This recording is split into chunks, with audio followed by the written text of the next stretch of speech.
Here we go. Are you ready? Because I am.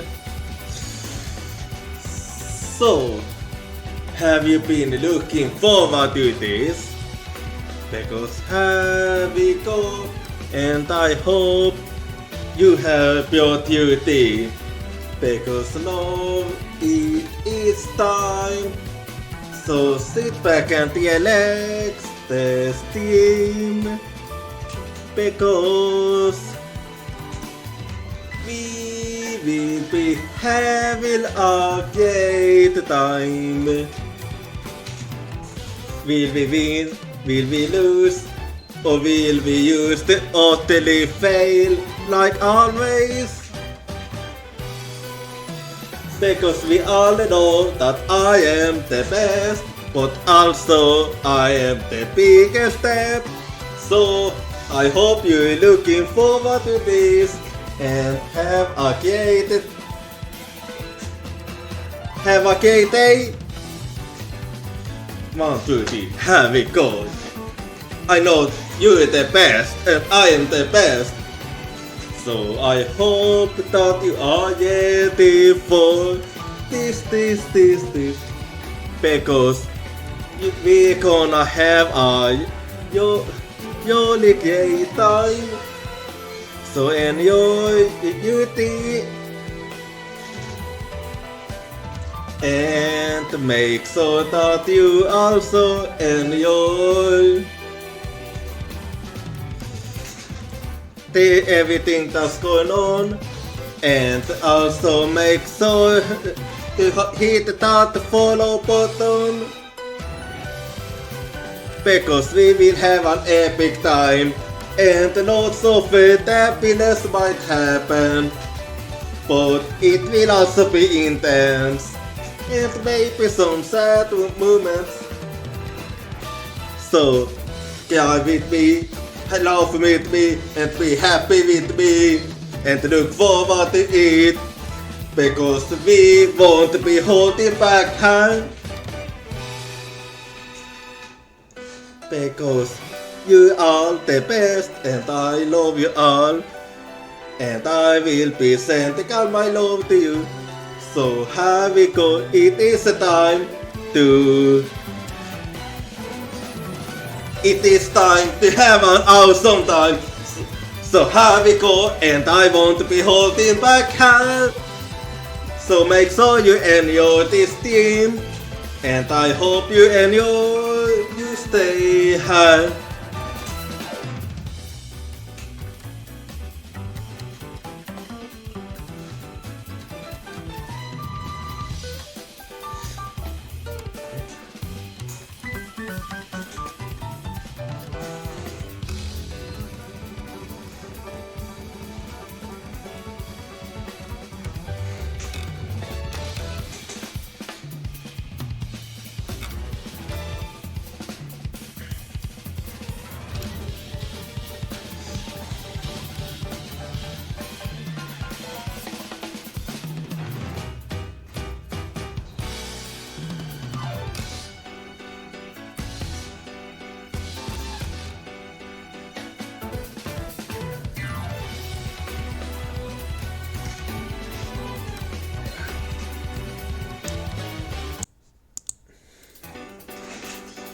Here we go.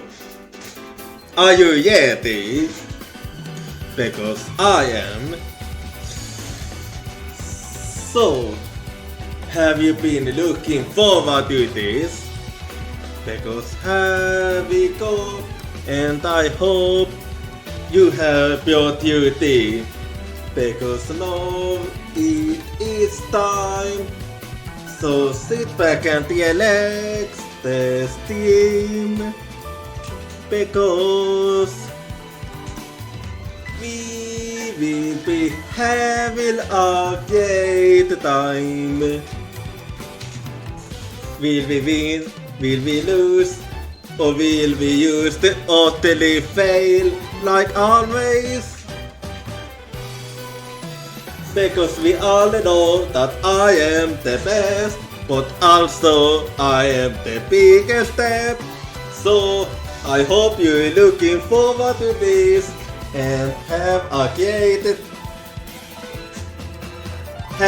day. 1, 2, 3, here we go. I know you're the best and I am the best. So I hope that you are ready for this. Because we're gonna have a really great time. So enjoy your tea and make sure that you also enjoy everything that's going on, and also make sure to hit that follow button, because we will have an epic time and lots of happiness might happen, but it will also be intense and maybe some sad moments. So cry with me, laugh with me, and be happy with me, and look forward to it, because we won't be holding back hand. Because you are the best and I love you all, and I will be sending all my love to you. So here we go, it is time to have an awesome time. So here we go, and I won't be holding back hand. So make sure you enjoy this team, and I hope you enjoy, you stay here.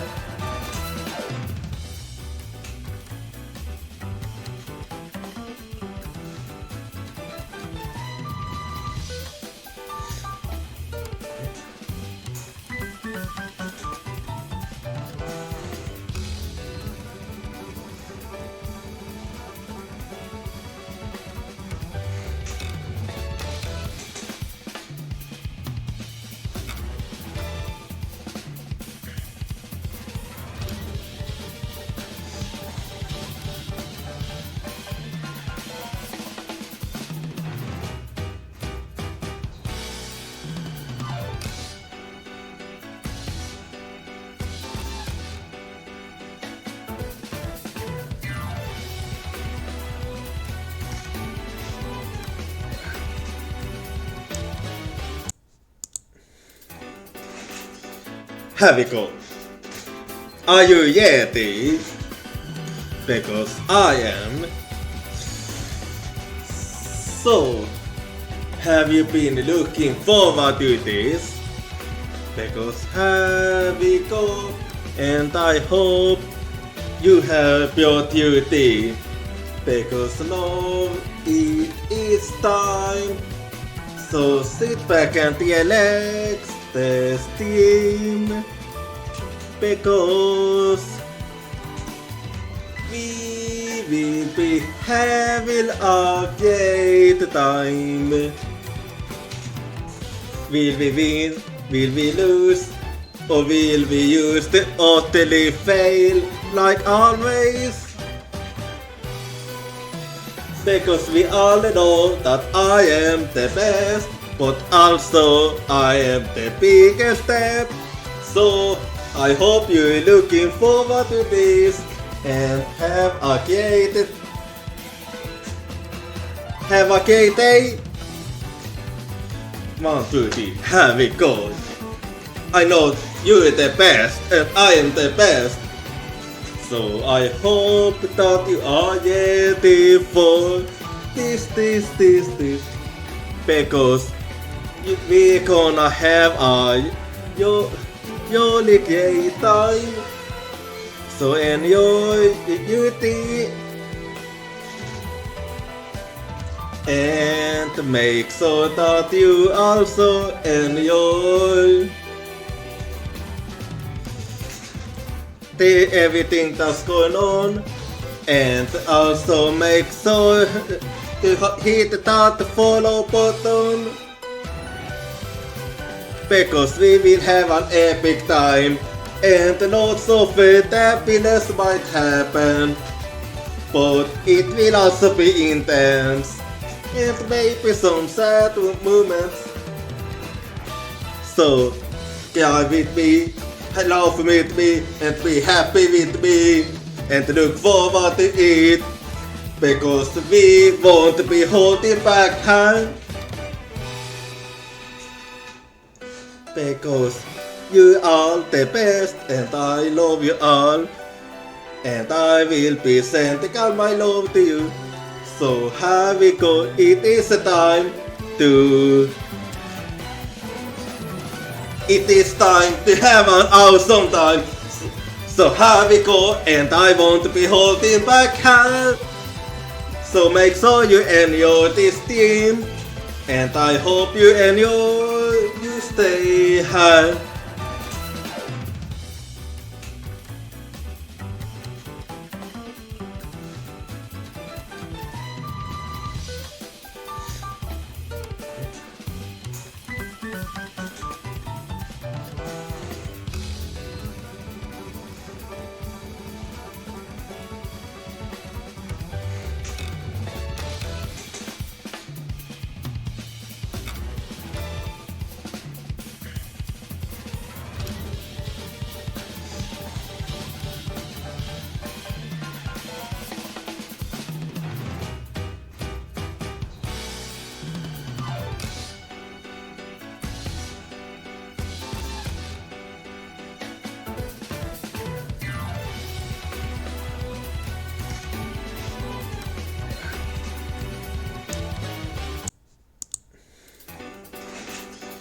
Here we go.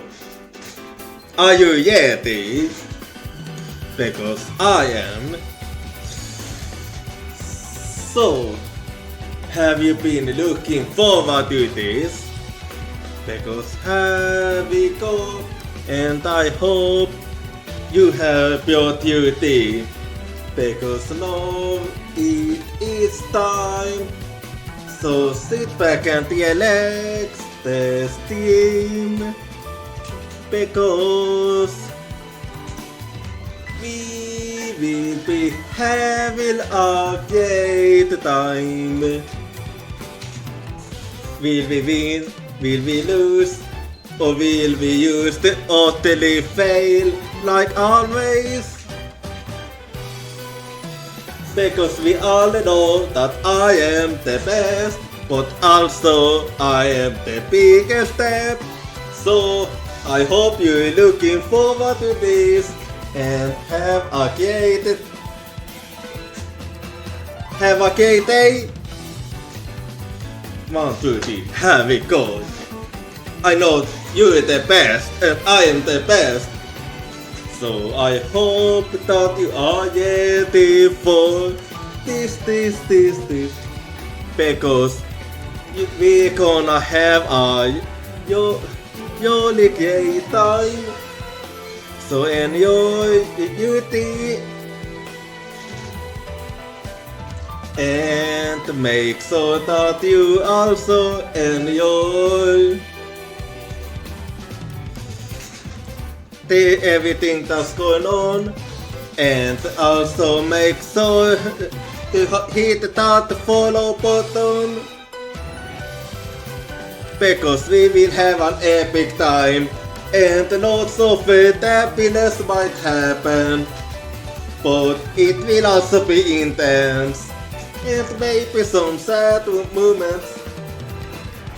So cry with me, laugh with me, and be happy with me, and look forward to it, because we won't be holding back hand. Because you are the best, and I love you all, and I will be sending all my love to you. So here we go, it is time to have an awesome time. So here we go, and I won't be holding back hand. So make sure you enjoy this team, and I hope you stay high.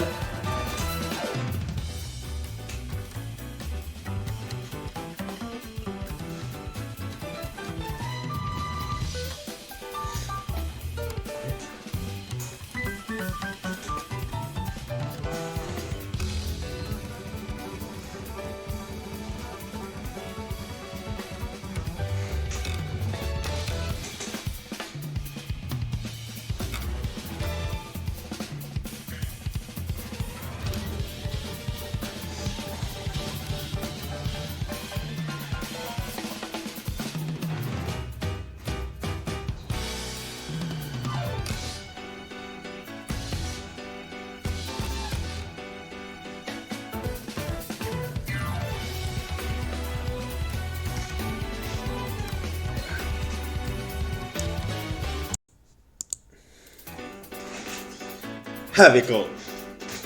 Are you ready? Because I am. So, have you been looking forward to this? Because have we go? And I hope you have your duty. Because now it is time. So sit back and relax the steam.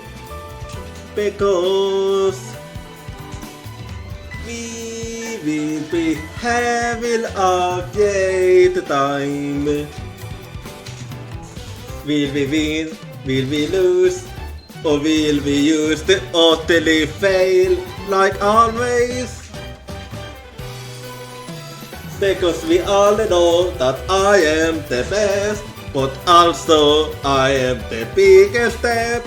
So I hope you're looking forward to this and have a great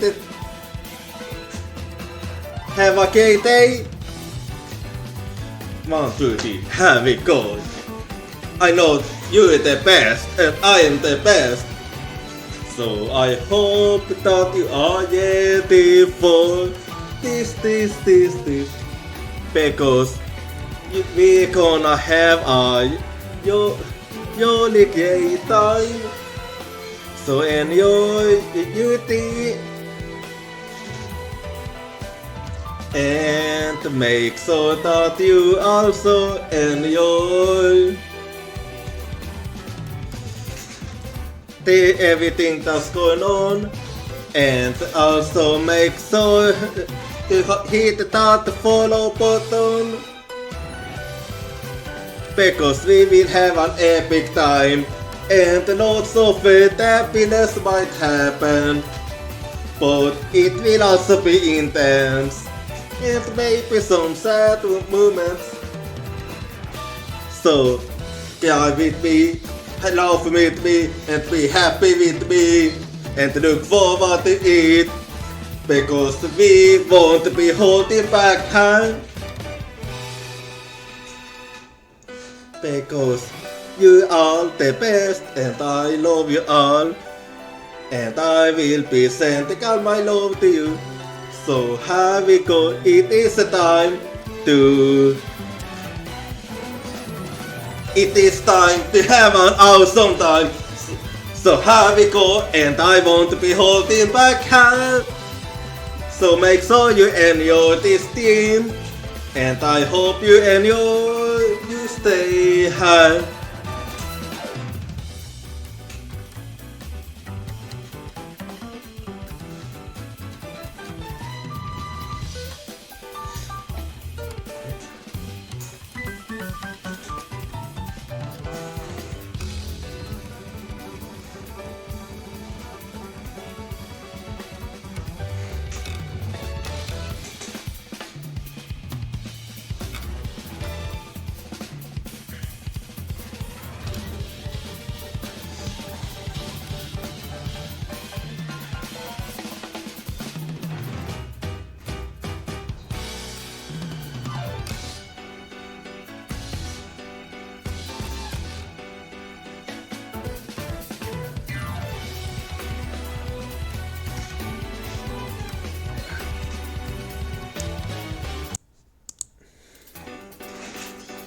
Here we go. Are you ready? Because I am. So, have you been looking forward to this? Because here we go, and I hope you have your duty. Because now it is time. So sit back and relax the steam, because we will be having a great time. Will we win? Will we lose? Or will we use the utterly fail like always? Because we all know that I am the best, but also I am the biggest step. So I hope you're looking forward to this and have a great day.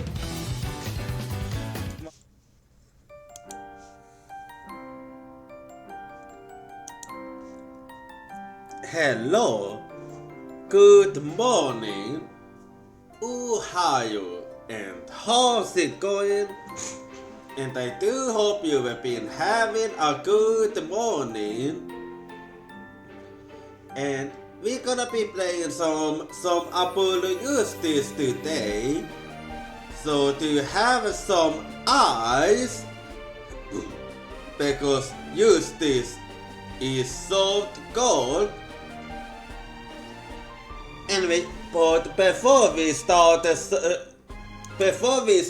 solving over ice cold Justice, so today I'm 29% pony.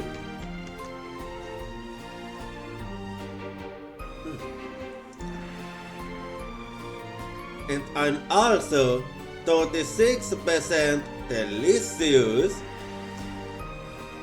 And just ignore that one. Apparently it includes myself there. Oh yeah. But actually I should maybe tell you then, since now's actually a good time. So yesterday I don't know how many of you know about the Elton Wood, but it is a fairly new team and community which is aimed for VTubers like me that are 30 years or older. Used to spread awareness that it doesn't matter how old you are. It's never too late to be a VTuber, and you can never be too old. And yeah, and after I joined it, I did actually fix or mix it up, so whenever someone from Elton Wood drops by, then I have set it up so there will be an auto sort out for that someone, because you know we gotta support each other. Anyway, that aside, as for the question of the day,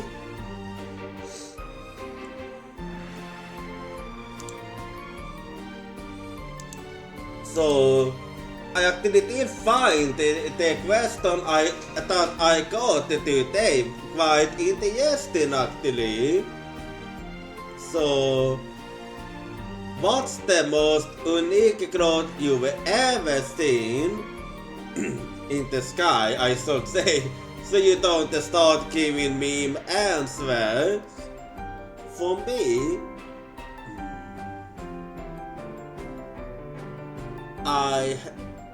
I have seen a lot, but actually I think the most interesting one I have seen would have to be a dinosaur, or to be more exact, Tyrannosaurus Rex. Because I have actually seen a cloud that's been shaped like a Tyrannosaurus Rex. A nice one indeed. Anyway, so let's get to gaming hub.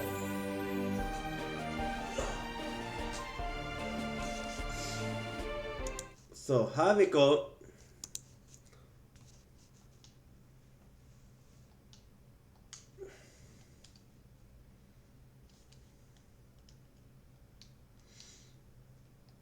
And the last time last time we actually started the game, and we have a new main character.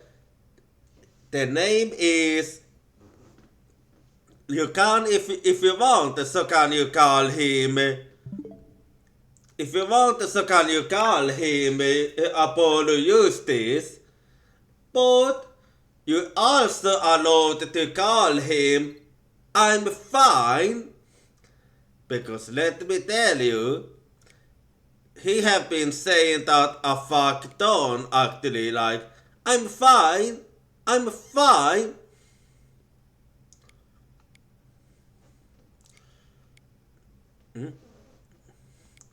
But hang on, I'm just gonna say,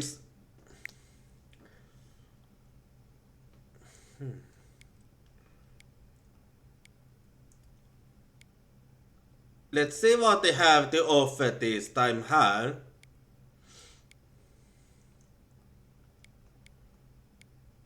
Okay. You know, I think I'm actually gonna show you what I'm doing here. So just hang on. So that since I do feel like this is actually something that I don't mind sharing with you. Yeah. I'm just looking at you for what they have right now.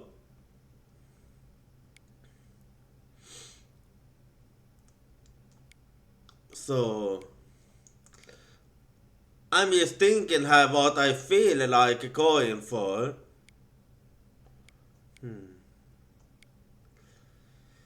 Yeah, I think I'm gonna go for, I think I want you actually. And then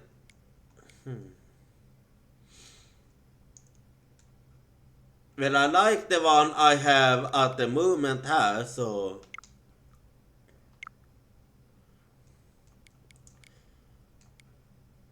and then let's, okay.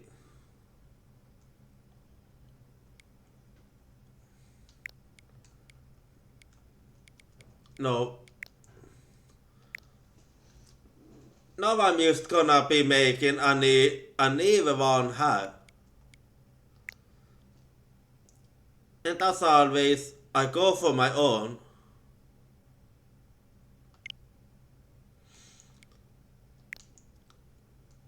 So let's see here.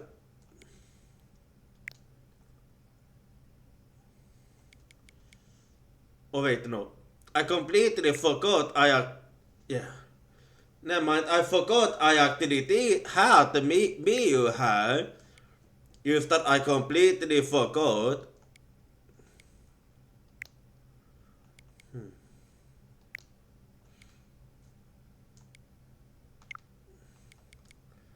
Yeah, there we go.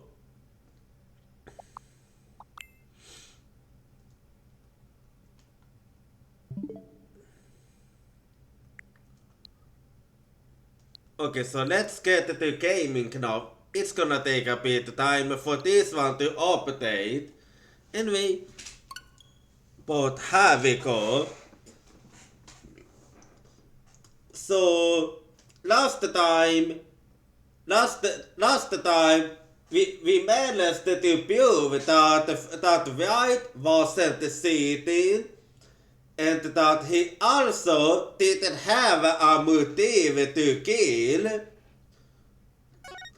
and also,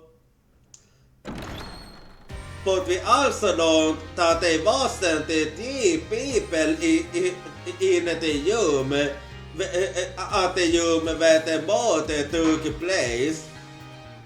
Instead, we learned that there was actually a 4th person, and now the 4th person that was in the room have been summoned, so we are about to meet him and interrogate him. So here we go.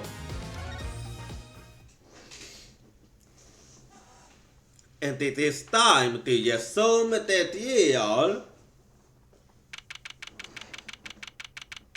April 20, 12:14 p.m. District Code, Codium number 2. Actually, let me just remind myself what I have.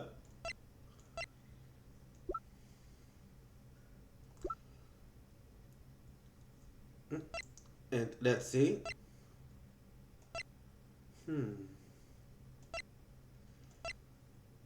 Okay. Well, here we go.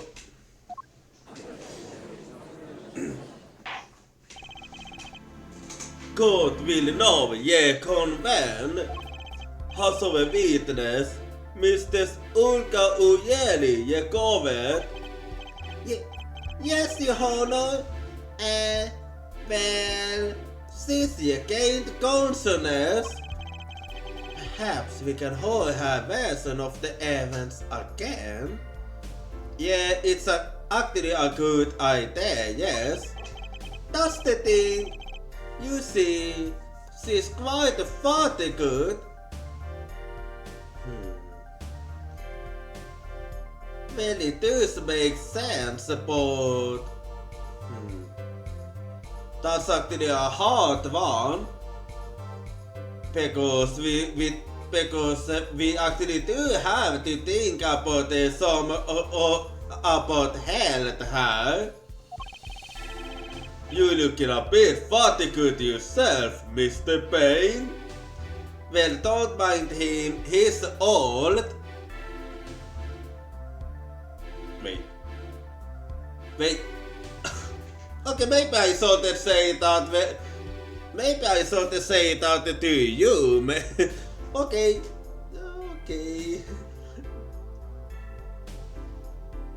If this was an actual deal, then I would have been in hot water right now. Damn. Sadly, fatigue is insufficient grounds for your person to testify. Abuse the code. The defense would like to request that Mr. Ujeli take the stand. I see, so that's the case. Very well, the witness will take the stand. Perhaps you could repeat your name and profession. Yeah, a professor might be good actually. Or perhaps you'd rather admit that you're a poor liar and a poor loser. Not.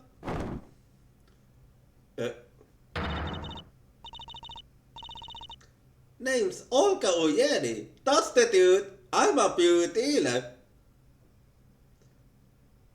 Did you use turn a complete 180 on me? Like damn. People call me Olga Quick Fingers Ujeli. Okay, that's a complete transformation right there. Ujeli. Oh my god. Okay. Damn, I was waiting for it. I was waiting for somebody to say it. Oh, thank you. Thank you for saying that. Finally somebody said that. Want to know something else? I'm not really usual, and my last name sounds like Ujeli.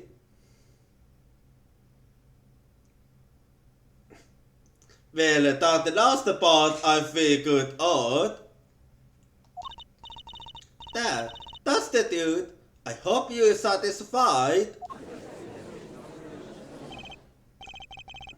So she's not from Jussi and her. Well, witness. Witness, you will tell the court what you were up to that night. Fine, I'll talk. We had a plan. See? A plan? Let me remind you that you are currently on the oath. Any further fabrications will have serious consequences. Fine. Like I said, I'm a pure. That guy, Smith, hired me to do what I do best. Sitting in other words. I was planted at the Post Ball Club several days prior to the night of the game. As a waitress, so it was rigged, I see. It was rigged, and Wright still managed to get the win.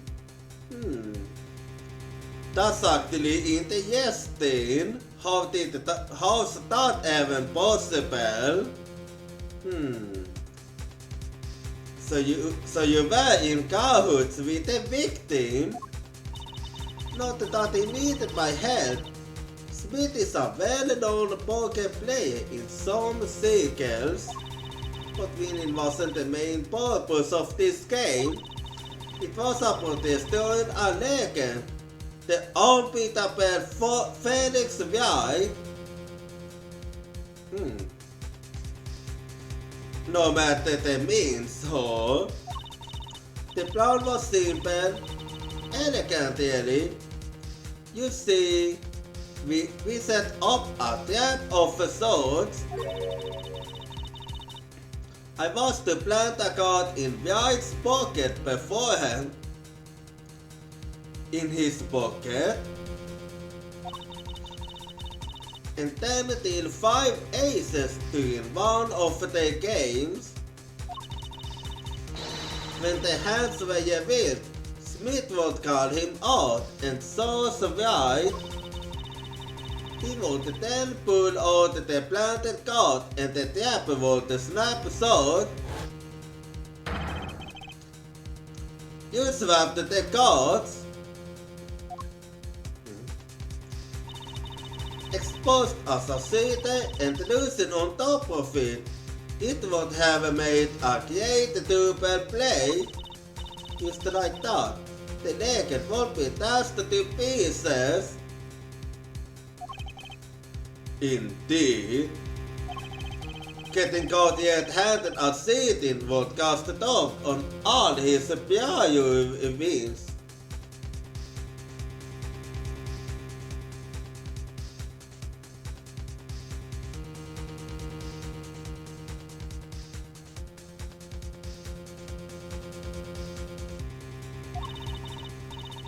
A 7-year legend destroyed by one little card.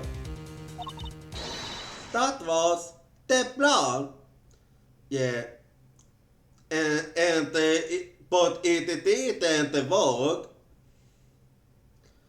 But that still doesn't explain why Smith was murdered. Oyeli, hold your.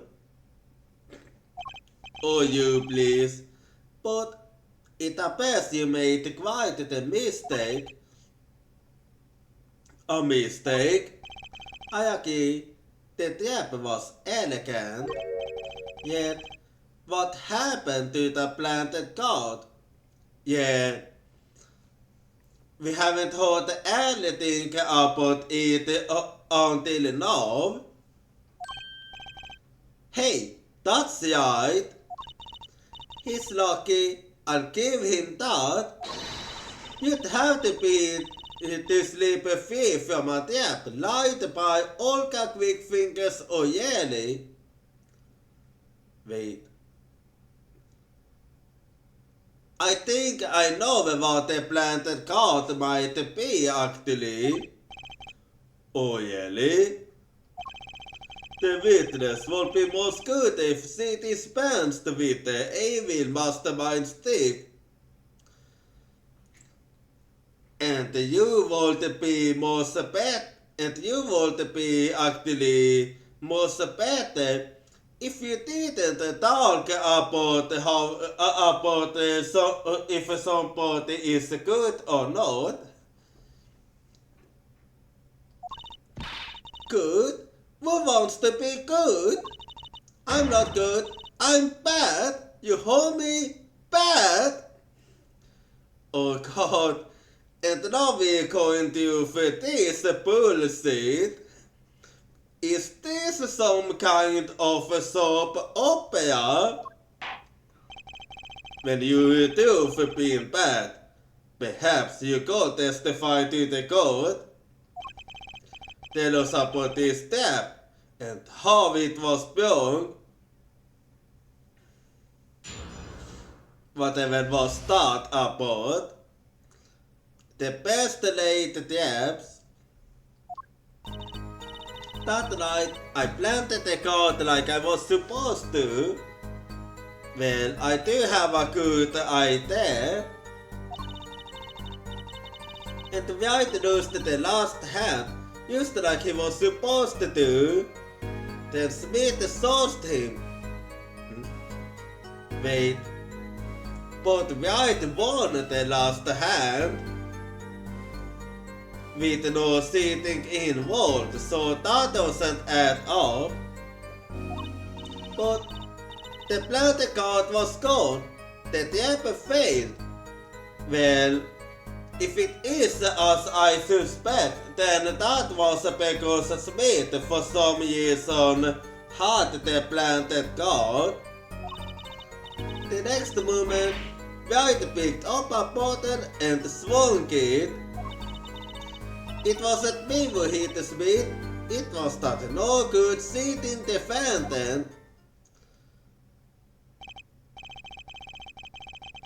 I'm having actually lots of thoughts here about basically everything you said. A surprisingly frank testimony that still leaves us mostly in the dark. The tap was perfect, I tell you. Perfect. If that utensil had messed it up. Look who's talking.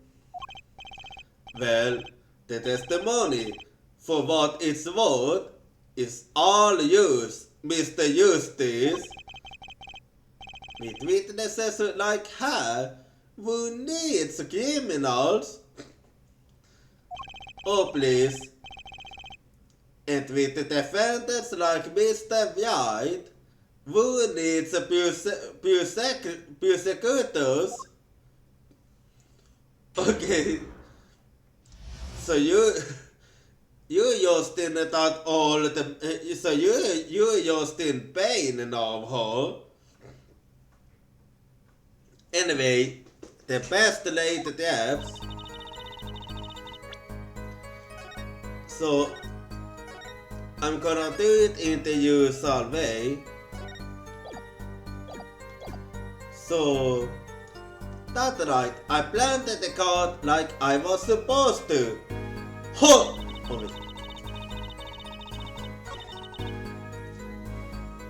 Hold it! This planted card? Which card was it exactly? The trump card? The 5 of hearts? Gonna have to take a look.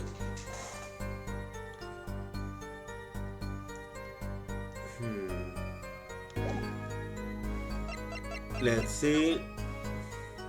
Can I see it? No, I don't see it anywhere. So what happened with it? Let me guess. Mr. Wright was to have switched the 5 with the ace to make a full house. At least that's what you were going to accuse him of doing, thereby ruining his legend. I slid it in the Wright's pocket. When was this? Why, before the match of course, when he was eating. At the Post Ball Club, we saw a post and the suckers. You mind me never to go there. Yeah, I don't wanna be a sucker. Of course, the card was to make its grand debut during the game. Like a good post, a good blood must be cooked up early and allowed to thicken. And Wright lost the last hand just like he was supposed to. No, he didn't. Then Smith sauced him. Hold it! So, everything went according to plan, except for the fact that he won the last hand too. Exactly. The fifth ace came up. No, it didn't. So it's obvious the switch went off without a hit. Once the extra card was found in his pocket, Wright would be forever known as a cheater and a fraud.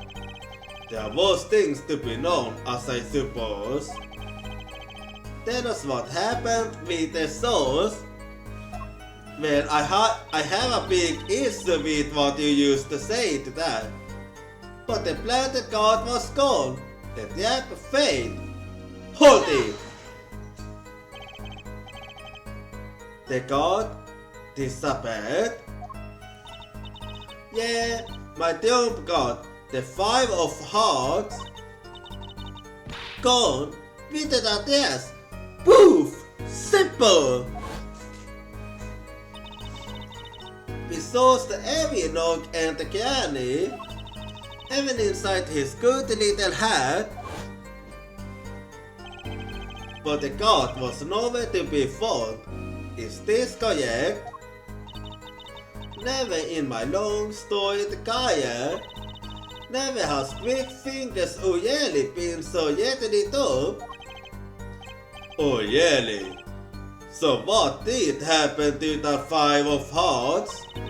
Don't look at me.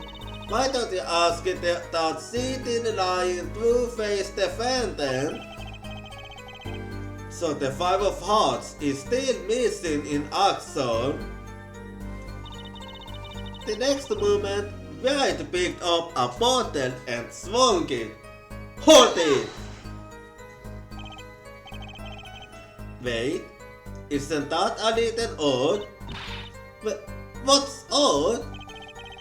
You saw Mr. Wright too awfully and found nothing. Which means he didn't see it.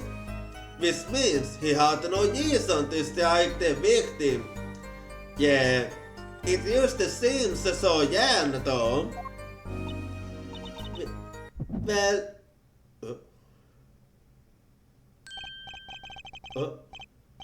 What? Okay, the fuck used to happen? What was that used to know? I sensed something. Something wrong, Mr. Eustace? No, nothing, Your Honor. What to do? So the best had a little harder.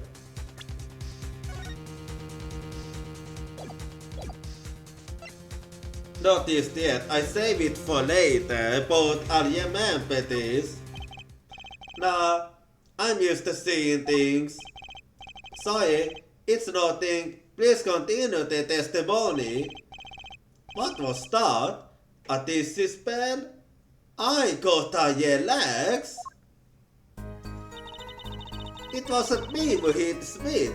It was that no good sitting defendant. Hold it! Let me ask, How's your eyesight? Just who do you think you're talking to? They don't call me quick fingers for nothing. I'm a pew, which means my dealings pew and my eyesight is pew. So it's actually really good in other words. Honestly, it have to be blind as a bat to miss something in that small room. Yeah, but Mr. Wright didn't have a motive to hit the victim. Different personality, but the same testimony. I believe you have had value won't have used this. The circumstances have changed, yet her testimony has not. That means there's got to be a contradiction in there. Quite. Well, now I'm gonna keep guessing that part, since it was actually better. So let's see her. So let's see.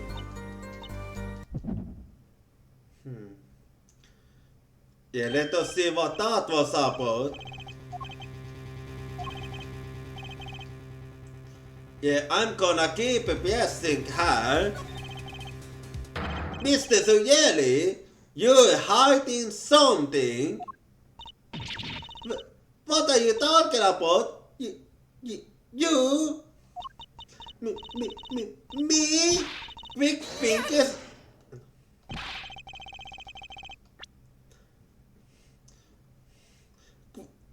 Quick fingers, Zuyeli? Hide something? The defense will refrain from baseless accusations. I have one question for the witness then. You say you saw the moment the defendant hit the victim. Is this true? Of course it's true. I did see it, honest. I saw it when Wright hit him. It happened again.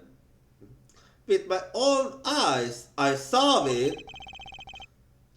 What's this weird vibe I'm getting? That witness, for instance, Mrs. Ujeli, she wanted to toss the back of her neck during certain parts of her testimony. Oh yeah, you did mention that. Did you notice? Tossing her neck, was it?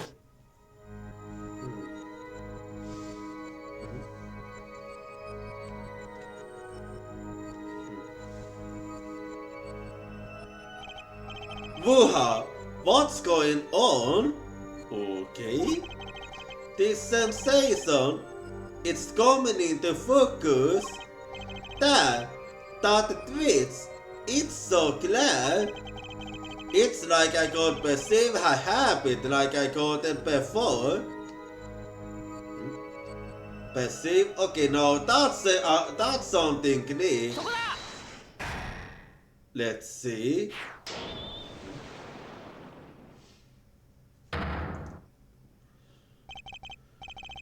I have no idea what that is about. Mrs. Ujeli, perhaps you are unaware of this yourself. Unaware of what? Whenever you get to a certain part of your testimony, you toss the back of your neck with your left hand. My neck? So what? What indeed? Justice? Well, I think that's when she is lying. I hadn't noticed anything of the sort.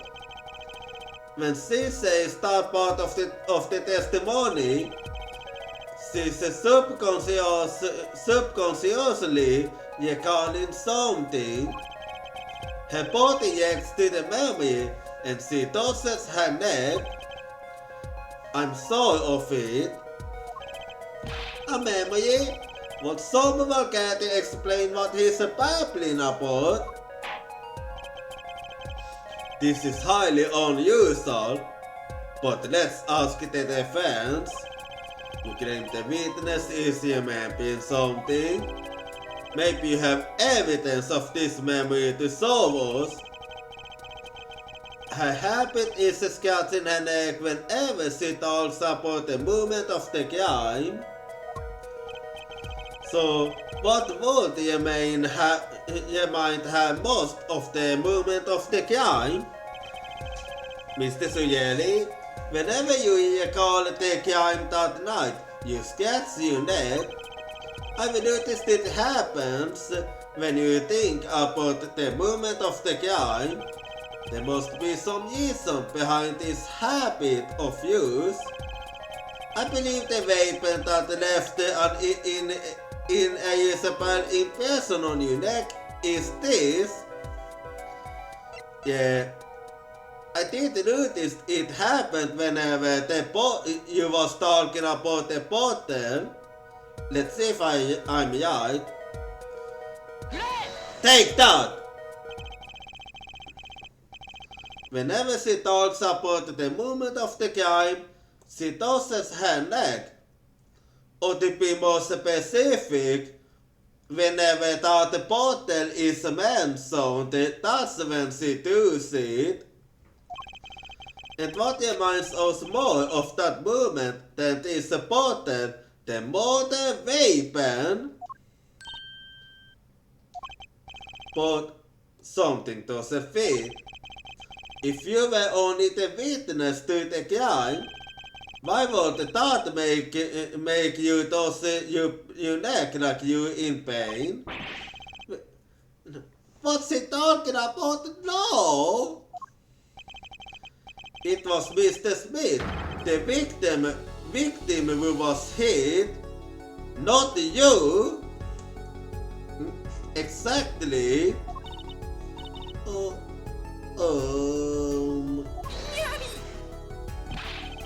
This is a cross-examination, not a cross-wide conjecture. The witness habits, they're completely irrelevant. Yes, this. I'll admit, I'm a bit confused myself. Well, in my case, I actually do get it. This is certainly an unique cross-examination. I'll explain later. You stopped me. Lost over only stands to break her.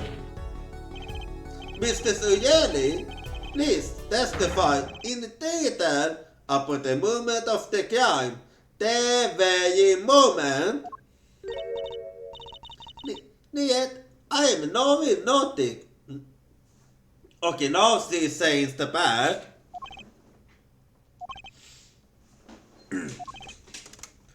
Well, that's not gonna help you guys, you know. We know you're not using. The witness will testify, please. No. Bah, fine. Nice try. Anyway, it's a speeding off. Anyway, let's see her.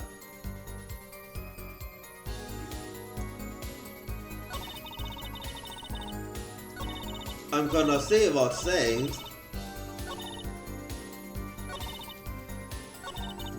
Let's see. He's the one who did it. I didn't let him out of my sight until the cops got there. Hold it! You seem uneasy. You try standing up high. Well, I mean, I know how it is like to stand there, so you don't really have to tell me. Her eyes are darting all over the place. I must be getting warm. Tell me, after the climb, what was the defendant like? Oh, well, he must have been stunned by the weight of his climb. He sat in a daze at the table until the cops came. In the game? Yeah, that doesn't add up. Because you can see it clearly that Smith was alone. I believe you recorded all the testimony you were going to get out of this witness. So, what do you think about her testimony? I think that she's a big liar. I'll tell you what I think. Her testimony is flawed. It's basically bogus. It contradicts the evidence. What's that? Well, so was this evidence, Mr. Eustace. This evidence that you claim contradicts the testimony. She didn't let him out of her sight until the cops got there. I know there's some evidence that contradicts this. Or to be more specific, it's this one. Take that! This, Your Honor, is the evidence that contradicts her testimony. Well, Mr. Payne? Who would have thought that Eustace could be so young? He's the guilty one. Wait. What makes you say that?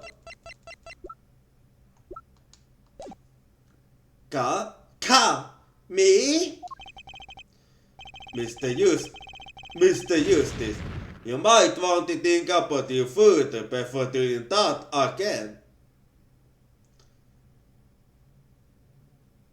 I was actually very confident to do that, man. Now I'm actually nervous. Us, that one hurt. Different personality.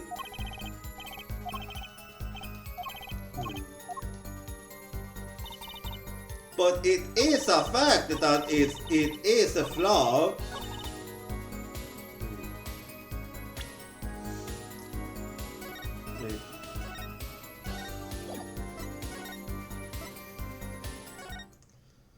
But in that case, I'm gonna have... I know it's a flaw, I just have to think how.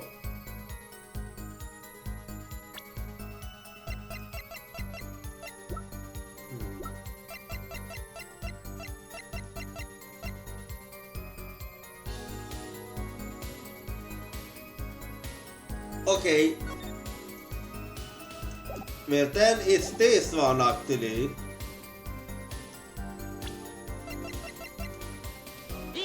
Objection! Mr. Ujeli, we have a record here that clearly contradicts what you said. It states that the police were alerted by a report from the defendant. On the first floor even, so he wasn't even in the same room. And we know that the defendant left the room, climbed the stairs, and made that phone call from the first floor of the post-ball club.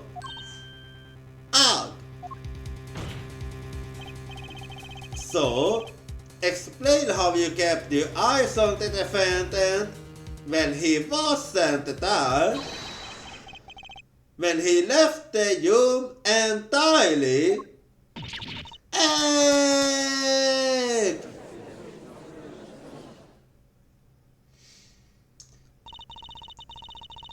The man who picked up a bottle and swung it that night wasn't the defendant. So who was it then?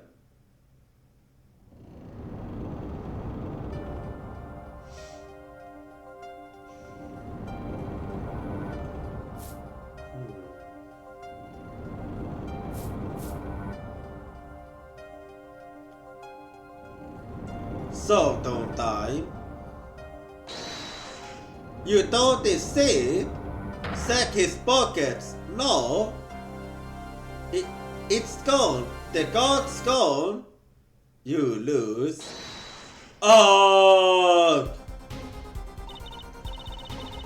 You stand. Smith captured the bottle from next to Wright. What? Wait. Okay, wait. We having an artifact, so be right back and I see you in 3 minutes. Well, it is now time to take a break. And well, I'm taking a break. You better take a break too. And if you have to, you should go to the toilet. And if you're feeling hungry, make sure to grab something to eat. And also remember to stretch and exercise. Because I want you to take care of yourself. Because your health is important. Because we all should take care of ourselves. And also help to take care of others. But to do that, you need to take care of yourself. So if you need to go, that is fine. And if you need to look, that is also fine. Because you should prioritize yourself. And so I want you to take care of yourself. So remember to take care of yourself. Because I won't be going anywhere. And if you wanna stay, that is also fine. As long as you're taking care of yourself, then I won't complain. So remember to take care of yourself. Because I care about you.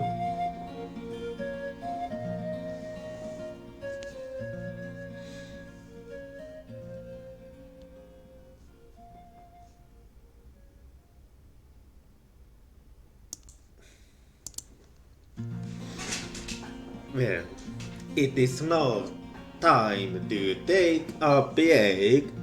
And well, I'm taking a break. You better take a break too. And if you have to, you should go to the toilet. And if you're feeling hungry, make sure.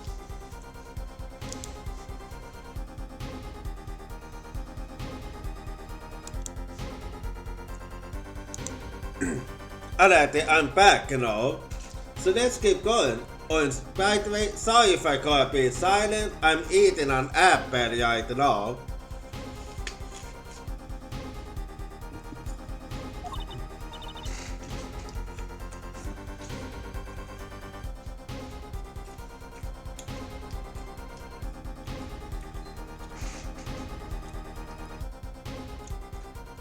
And he hit me?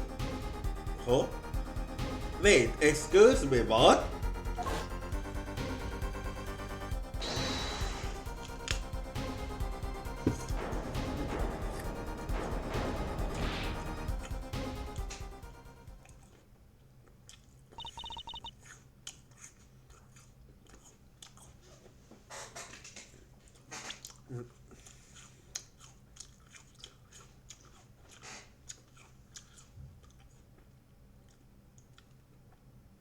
You, you, some must have Satan you don't ought to be.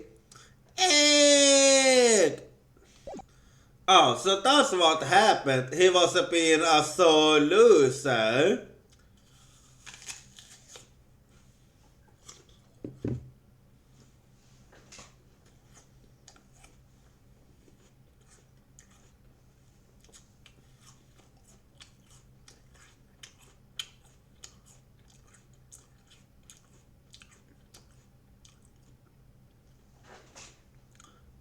When I came to,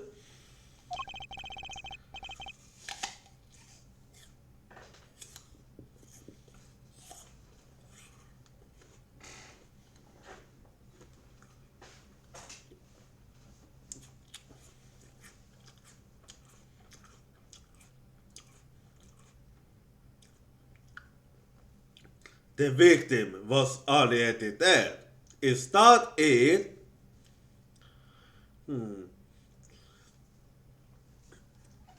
So there's a sense it might have been self-defense.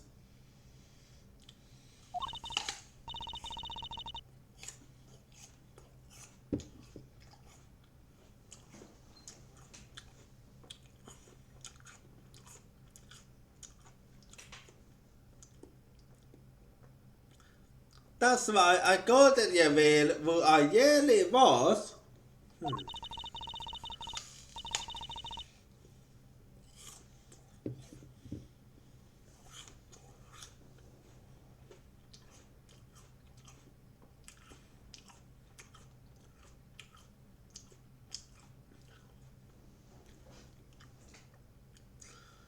If it came out that I was in the league with Smith, I'd be a suspect for sure.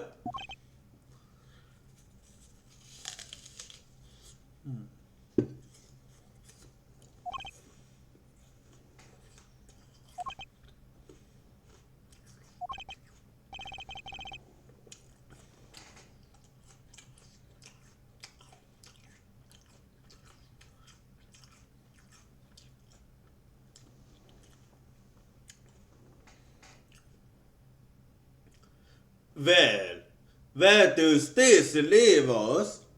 Well, it might have been a it might have been self-defense, but we didn't hold anything decisive about that she actually gave him or anything. So I feel like we still missing something important here.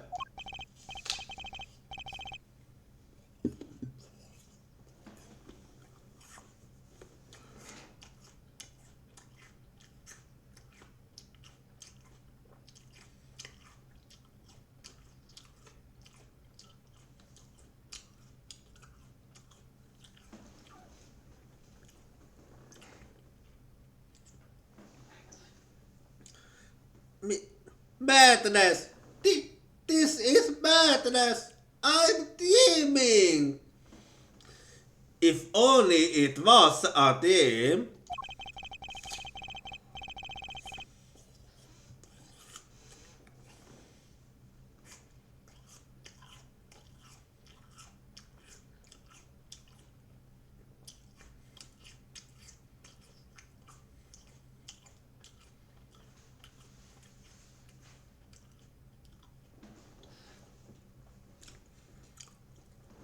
It must have been me who was hit with a bottle and I'm imagining all of this. Okay, the fuck are you on about right now?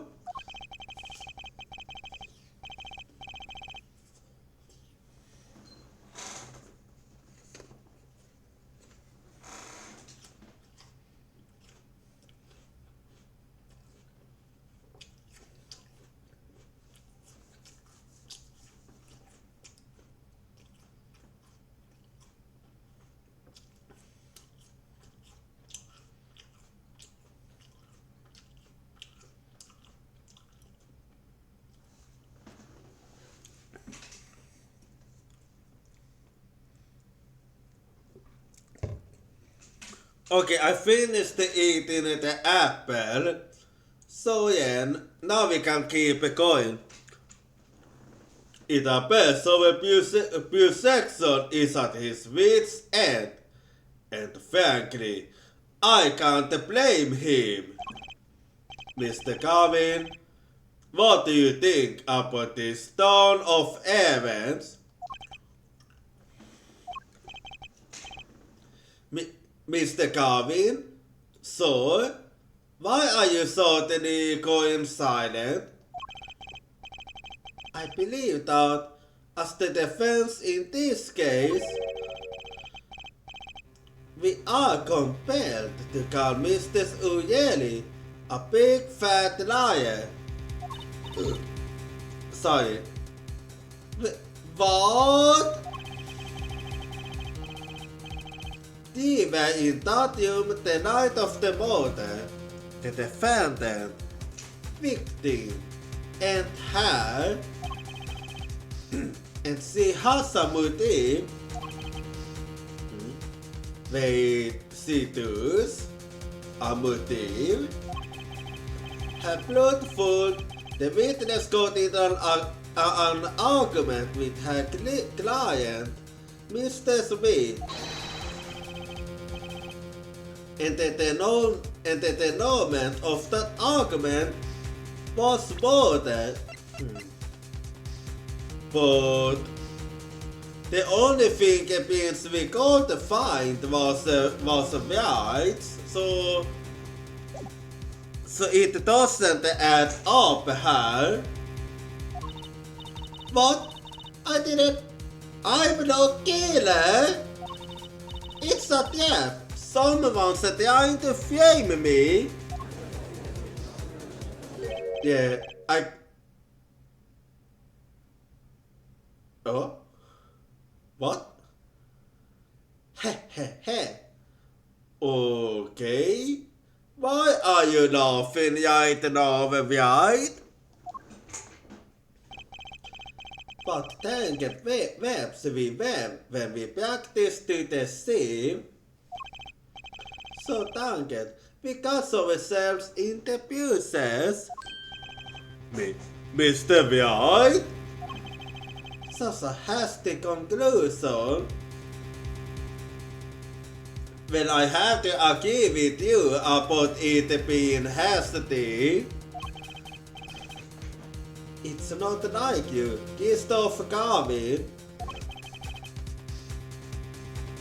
What are you saying?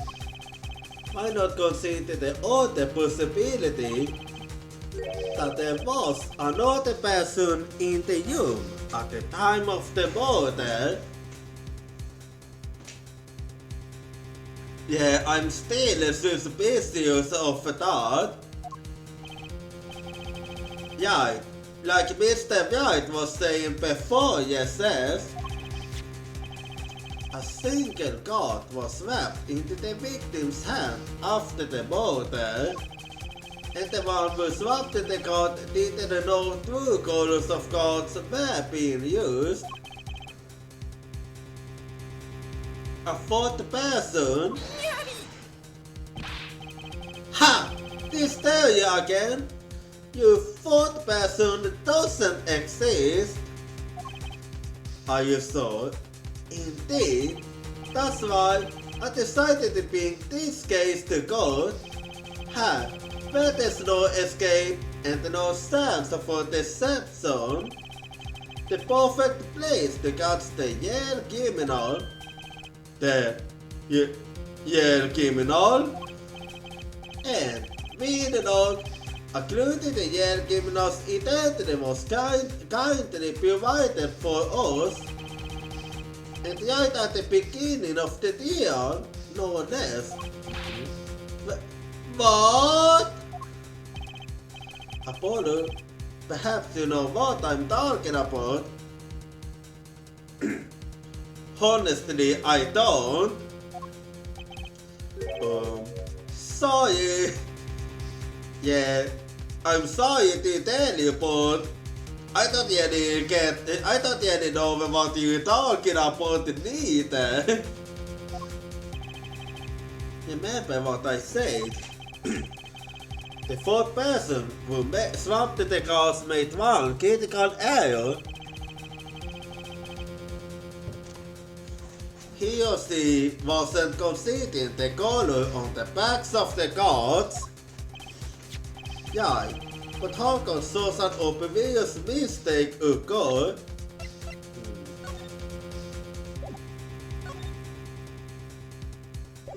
Yeah, how? Actually,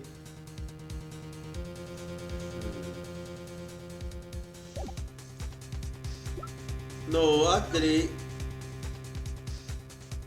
think I know actually. Okay. No, it is actually very easy to explain this one.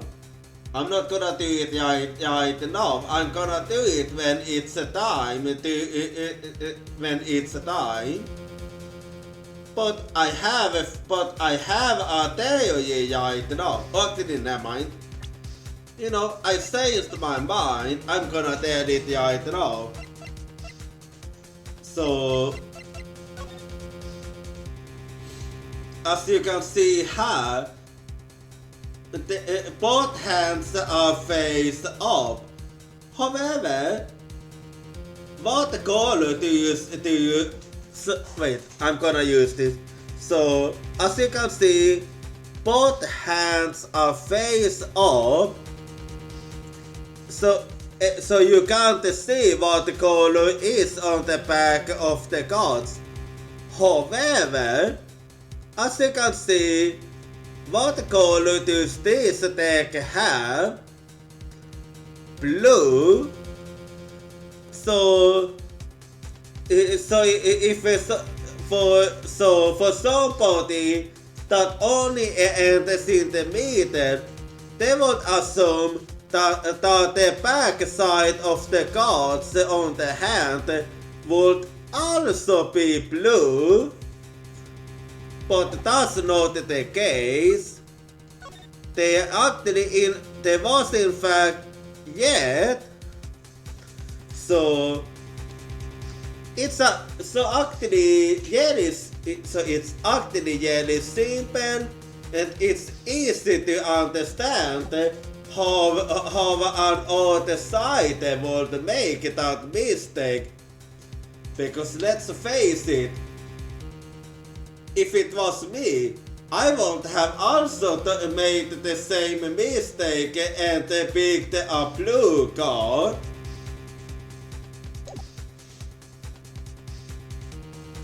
So that's my answer. The cards used for the last game were blue, yet there's one person here in overgold who thought those cards were blue. Yeah, I had that impression too, but why? Well, Apollo, think you can figure out who it was? Well,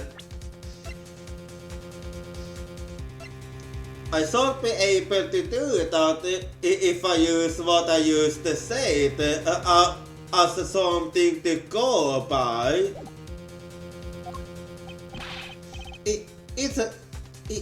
It's not me, I swear.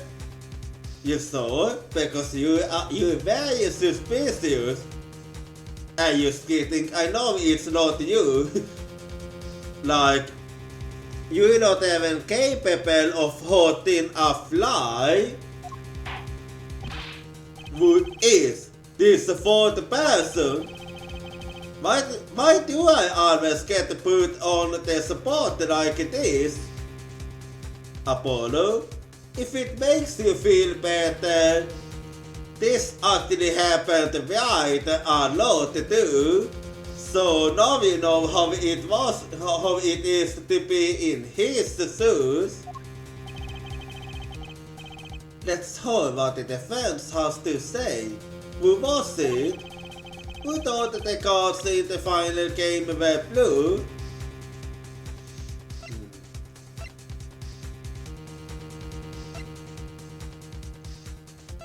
Well, no way in hell it would be Sardi since he was the one playing and he was there from beginning to end. Same for Wright and also for Ulka. For Bane.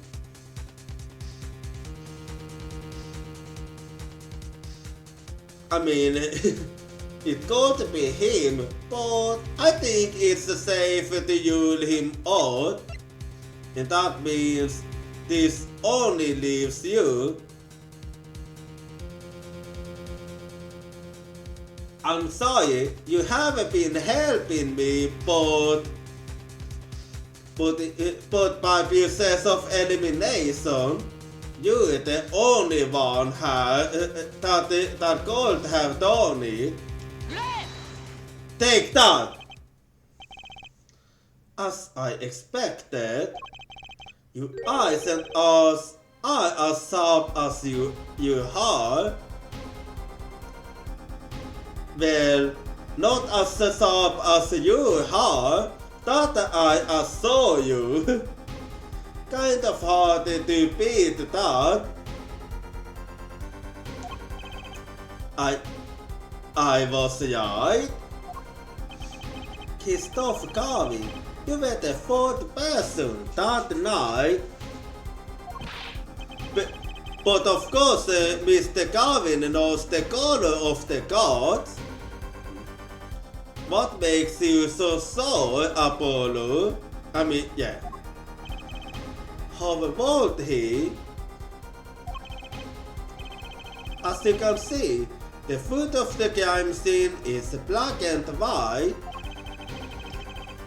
You can tell which of the cards are blue, the ones on the floor or the table. But look!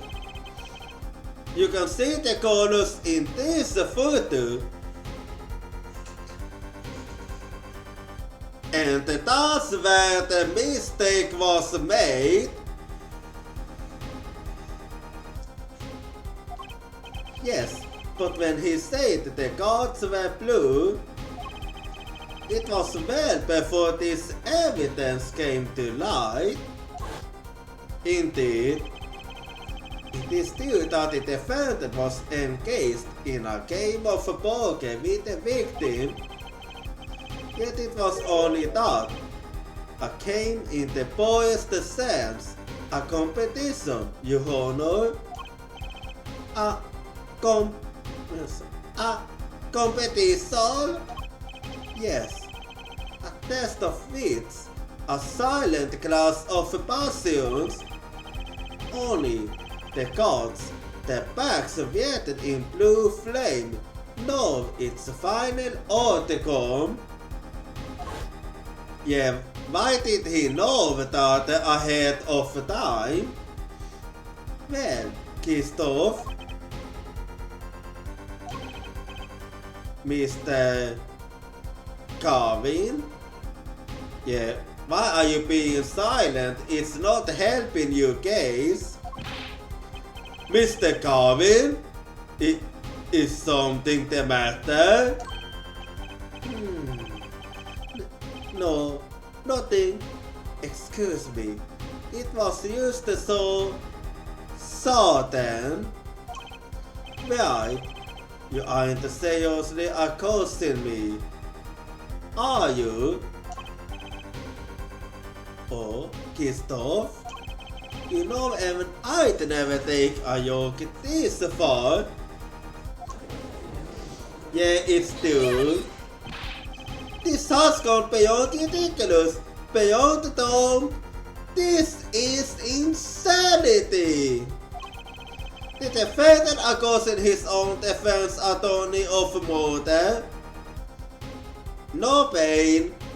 Right now, the one that the defense attorney is Apollo Justice. I assure you, I'm quite the same. But what possible connection could Mr. Garvin have to the victim? I wasn't aware that I had a connection to Mr. Smith either. Yes, but Mr. Garvin and the victim have never ever met. Well, what if they have? Huh? There is a possibility. After all, yeah, indeed, we don't know anything about the other side, the murder and the poker. They might have met that night before the game started. What are you suggesting? Is this the dude Mr. Wright was staying silent about? Well, only one thing to do. Mr. Wright, the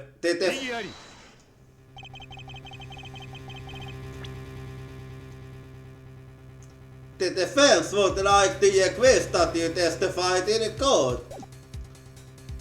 The defense would like to request no such thing. Huh? But you know that doing that is the same as saying that you actually did it. Mr. Garvin, testimonies must relate to the case. How could anything happening before that game of poker be related? No, I do believe it is actually relevant. I'm not sure I follow, Mr. Garvin. As I explained before, the defense believes that Mr. Ujeli... No, I'm sorry, I don't. Am I to assume you speak for Mr. Justice in this? He is the defense, not you. That's correct. Mr. Justice, the matter of Mr. Wright's testimony is up to you. Oh, okay. Does the court, in your opinion, need to hold Mr. Wright's testimony? It is very much relevant to this. We have to hold it. This was Mr. Wright's strategy. He was planning this all along, and I intend to see it through. The defense would like to request that Mr. Wright testify to the court. And do, Justice, you won't betray me, you teaser. Teaser or not, if you really are the murderer, then you know what awaits you. I'm sorry, Mr. Garvin. This isn't about duality. This is about the truth. Very well. The defendant, Mr. Wright, will take the stand, please. So let's hold it. Appetite before murder. That evening, Christoph and I had dinner. We sat at the table in this photograph. Sadie Smith walked in 5 minutes after Christoph left. When the tap failed, Smith hit the waiters. The call was knocked out the cold, and Smith was uncontrollable. I left to call the police. When I returned, he was dead, blood streaming from a cut on his forehead. But when I made another phone call to defense attorney Garvin, okay, I see.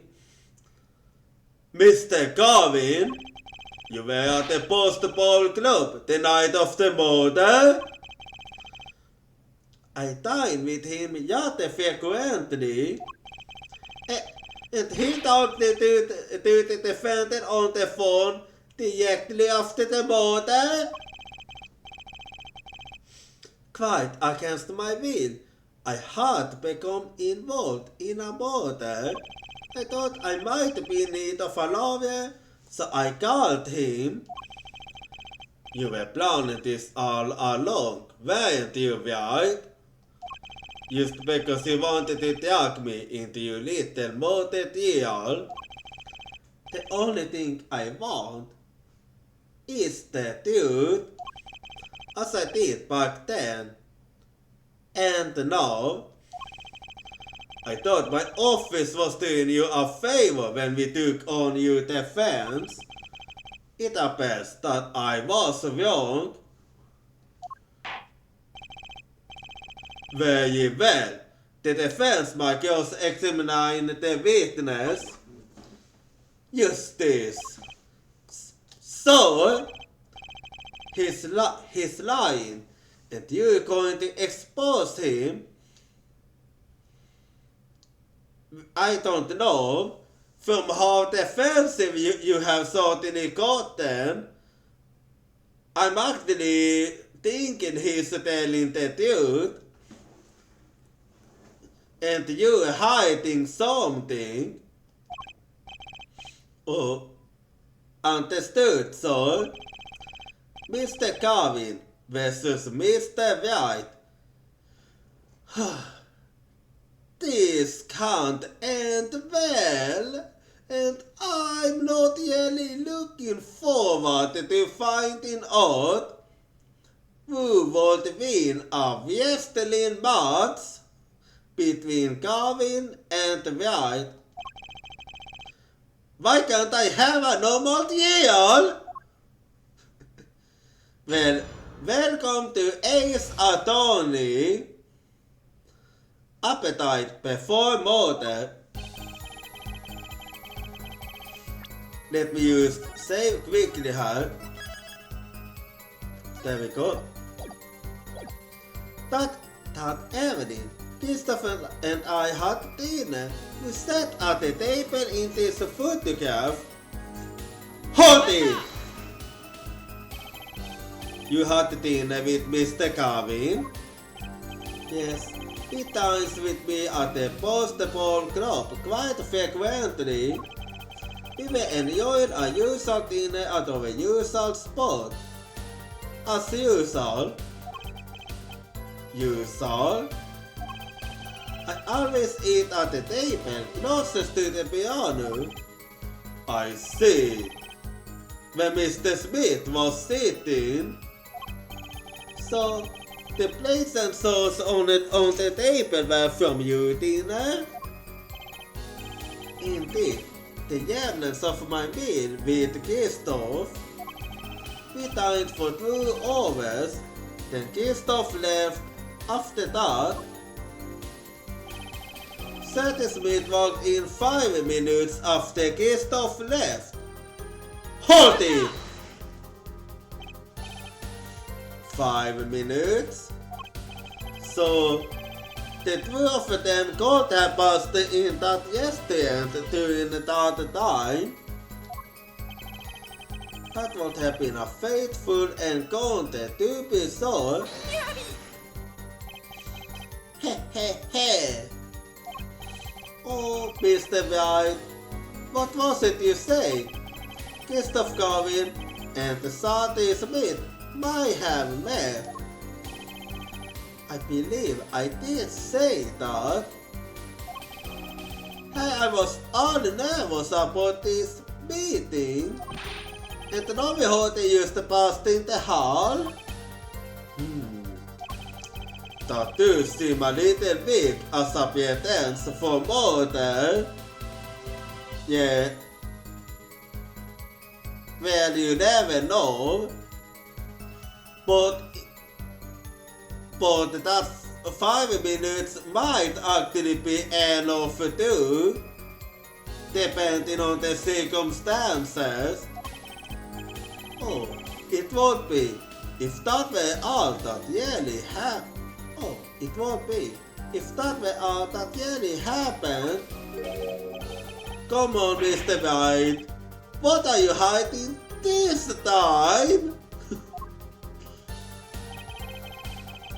When the trap failed, Smith hit the waiters. Hold it! About this failed trap, this is the same trap that Mr. Ulka Ujeli mentioned. The plan was simple, elegant really. You see, we set up a trap of sorts. I was to plant a card in Wright's pocket beforehand, and then deal 5 aces during one of the games. When the hands were revealed, Smith would call him out and so Wright. He would then pull out the planted card and the trap would snap shut. You swapped the cards. Just like that, the legend would be dashed to pieces. Yes, a harmless prank in essence. It was by a quirk of fate that I happened to discover it. A quirk? I happened to put my hand in my pocket and found a card. The card she planted. Yes, I snuck a peek at it and found it was the 5 of hearts. I had a feeling something might happen, so I disposed of the card before the game. Disposed? Where? There was an empty bottle of grape juice I had been drinking right beside me. Wait.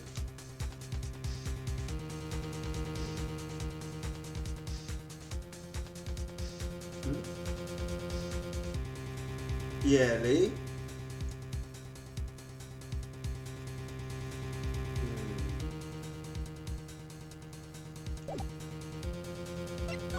Let's see. It looks empty. Unless, wait.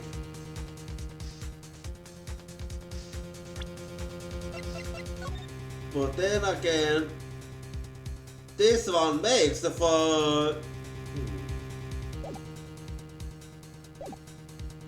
I'm gonna have to think since I'm not really too sure about that. I grabbed the card inside the bottle. An empty bottle of grape juice. The motor weapon.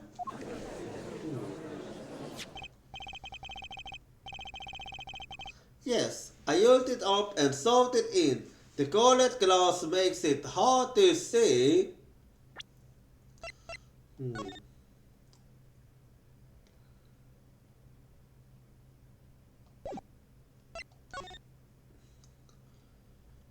Yeah, I actually do have a little hard time seeing it, so there is a sense. Still, I'm not really too sure. if it's still inside. A battle of wits between the deceiver and the would be deceived. That sounds like the effect drama. A caught inside the molten vapor? That's strange. Did the police visit in the investigation? Maybe I'll take a look. Mr. Wright, the bulkhead of Godium non petit, abuse of this battle of wits. Please revise your testimony with this new information.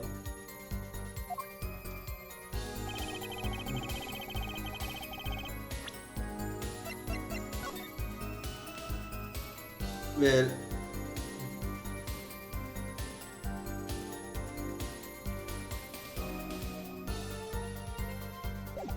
whatever.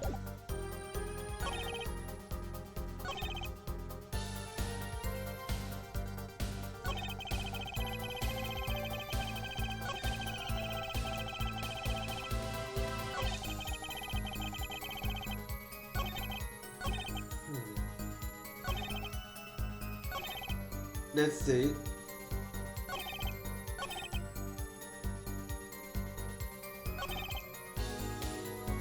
Yeah, I saved that one for it. The gold was knocked out gold and speed was uncontrollable. I left to call the police. Hold it! You made the call to the police from the first floor of the restaurant, correct? Exactly. Cell phones don't get a signal down in the hideout. Was anyone else on the first floor at that time? Not as soon. It was the middle of the night after all. So there, in the darkened restaurant, I called the cops. After making the call, I returned to the hideout. It didn't seem right to leave the injured waiters alone.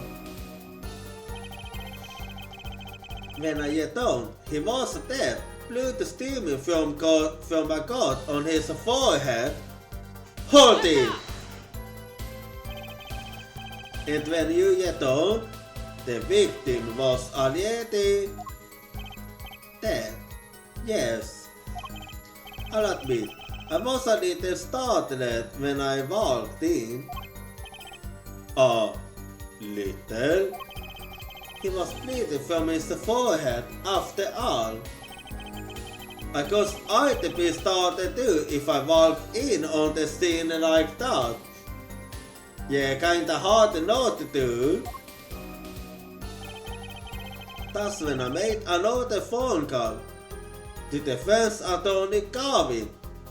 Hold it! Could you explain why you called Mr. Garvin? I'd obviously gotten involved in a rather sticky affair that I figured Gustav's law offices would give me a fair rate for my defense fees. Glad to how you intend to pay. Oh, I'll pay in full, Gustav. It was I who got you involved after all. You might find the price of your defense quite high, my good friend. Quite high. Is this the dude that Mr. Wright was talking about? Justice, you know what you have to do? He's lying. Expose him. No. Yes, sir. I have to think. Was Mr. Wright trying to tell me with his testimony? The dude has to be in there somewhere. Well, no one gonna press him on that neither one. So here we go. I discovered the trap during the game and disposed of the card in the bottle. Hold it! My interportal. I perceived my opponent's intent immediately. I'm used to entrapment, you see. I never what was coming. Ho ho! So you struck first. I like that. I know everything in the book. They don't work on me. At least, when you get lucky and stick your hand in your pocket, they don't. Yeah, indeed.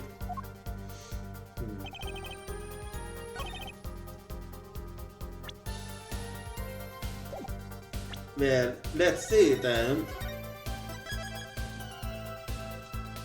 I'm gonna present the bottle here. Objection! Mr. Wright, if I may. Yes. I've examined the bottle and I don't see any card in here. Yeah. And I haven't checked it like five times to make extra sure. No. What, Mr. Wright? Surely, isn't all you have to say for yourself? I can't say that I know what happened to the card. I did put it in the bottle, however.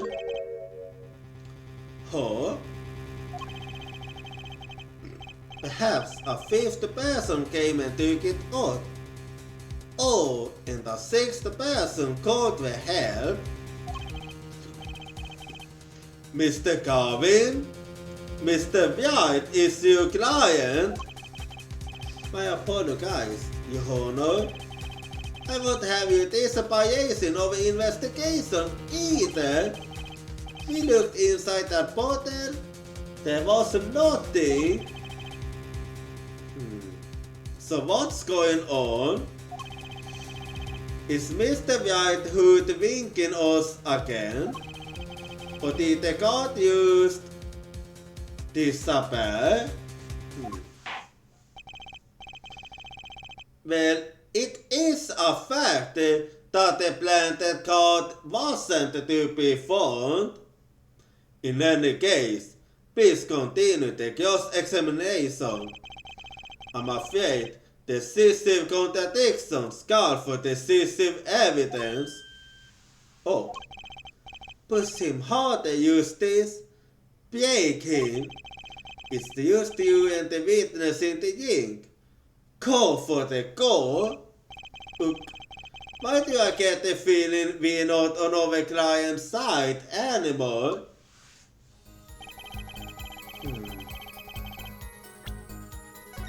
Well, I'm gonna have to think then.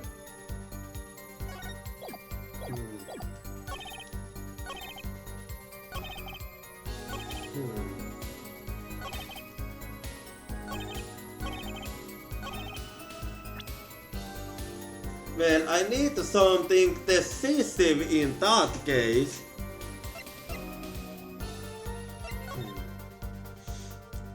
The bottle is open here, so maybe.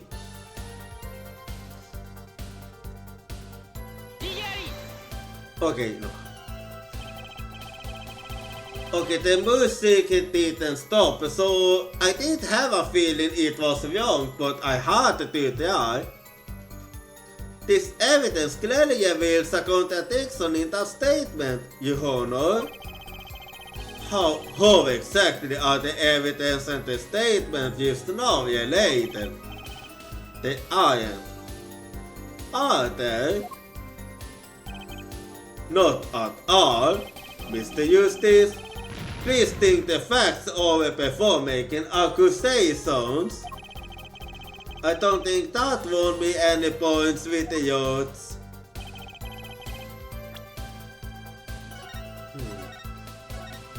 But then what could it be? It's because...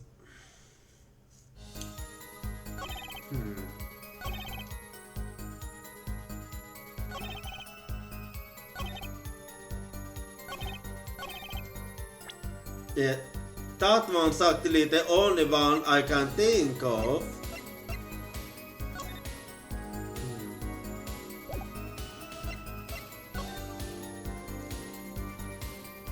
Oh! Oh, wait! There's actually more than one bottle in this picture, so that could be it. It might not even be this one. Maybe it's another bottle.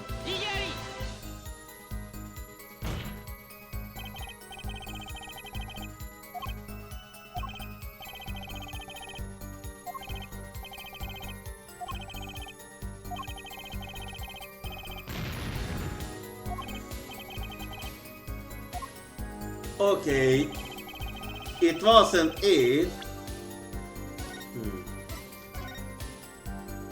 Well, then I have to think again.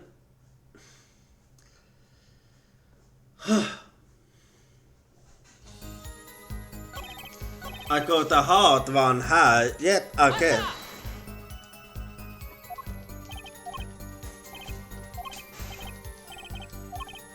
I misclicked.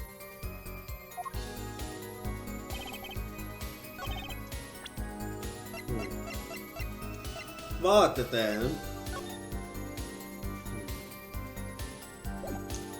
I'm gonna take anything totally later.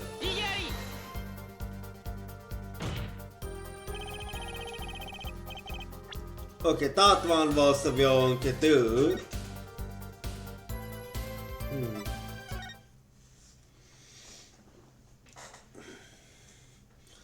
Then what could it be?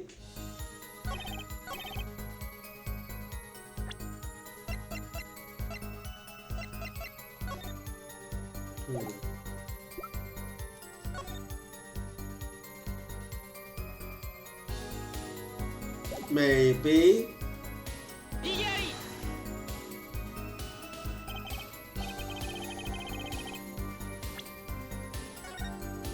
It wasn't that one then. Then what could it be?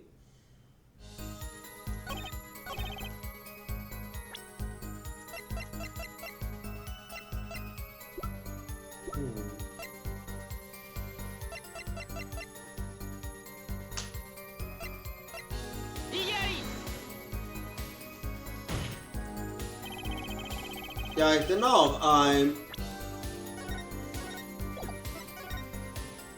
literally used to picking of anything really because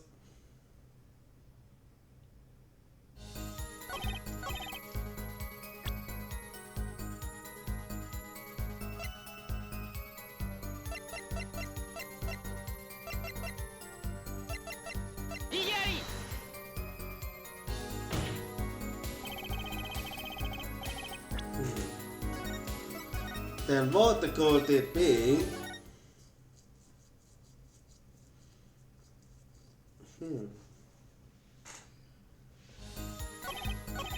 I'm thinking since now I'm actually out of items.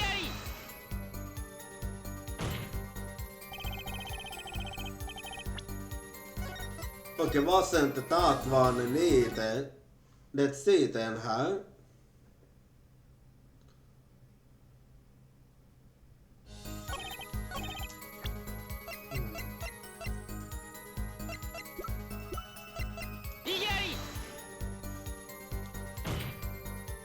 Okay.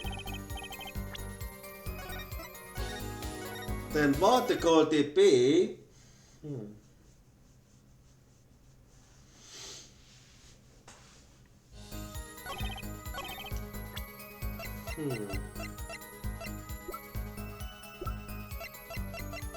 Okay, I'm gonna have to.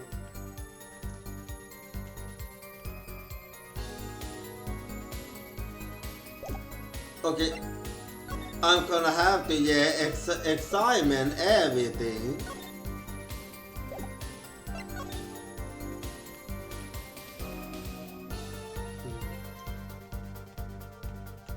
Let's see how.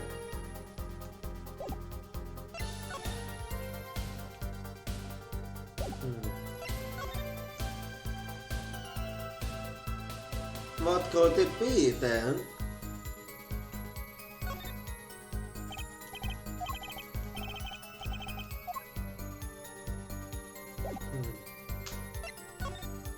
Let me think.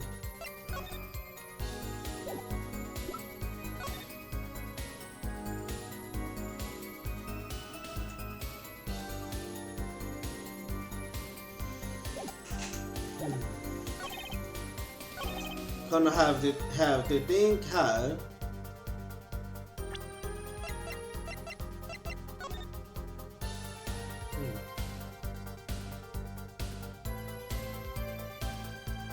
Yeah, I'm just trying to figure out how.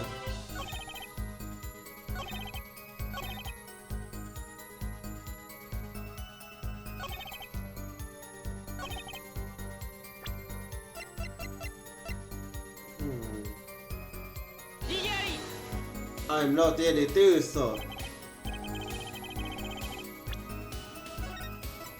Well, right now, honestly, I'm not seeing any issues.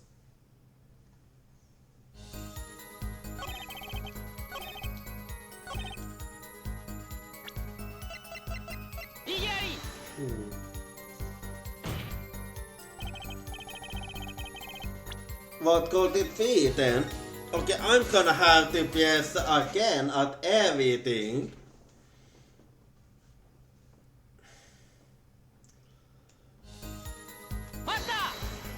So let's see.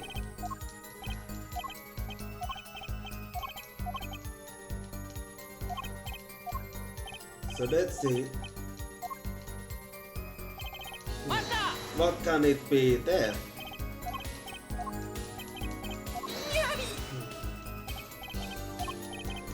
Let me think.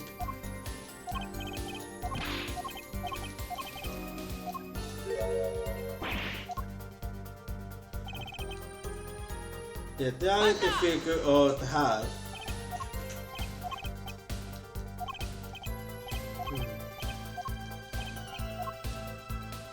What could it be then?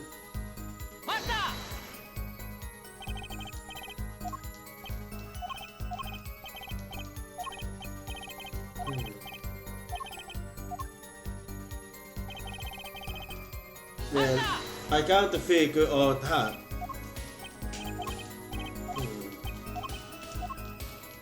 Let's see.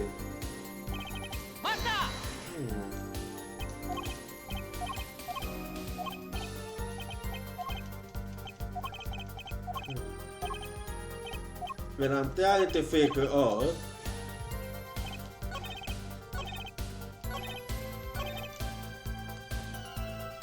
let me check how.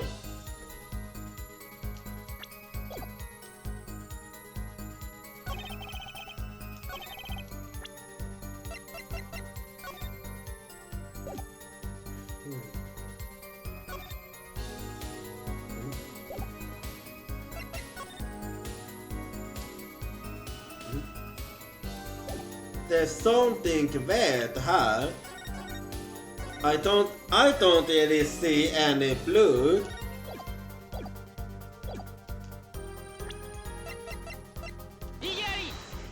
So I might be onto something, or I might not.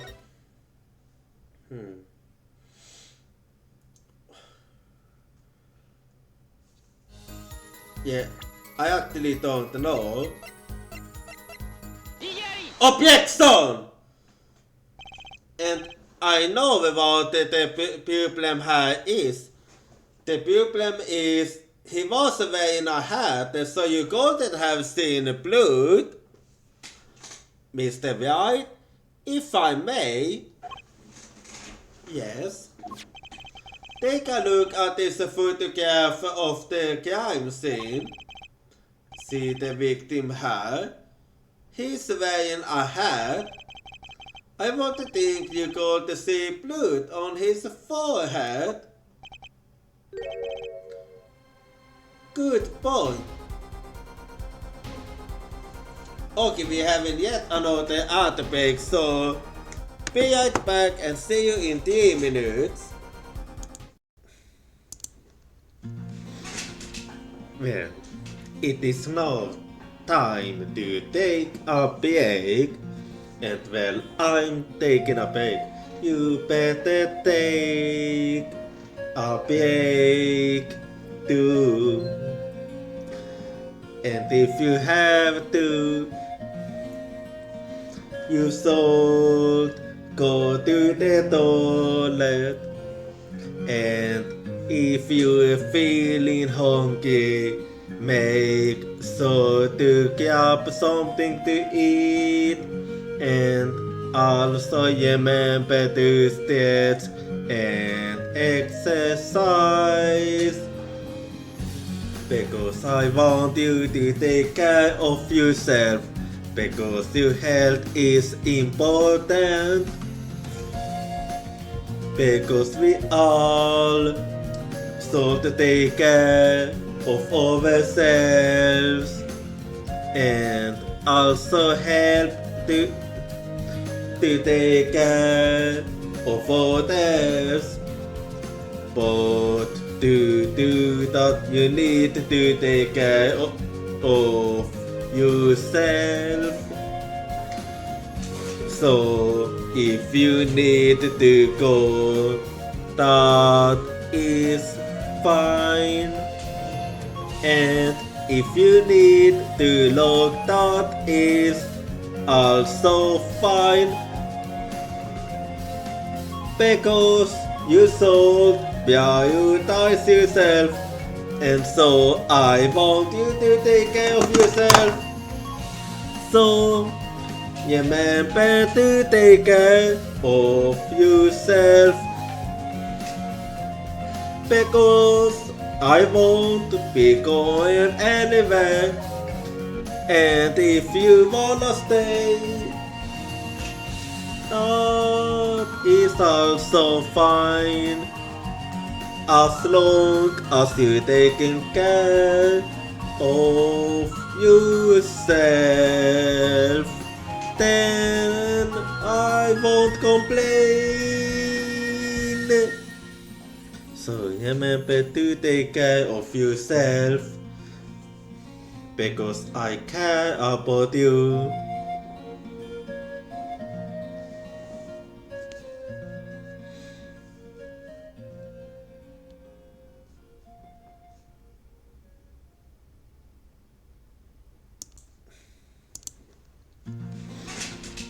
Well, it is now time to take a break.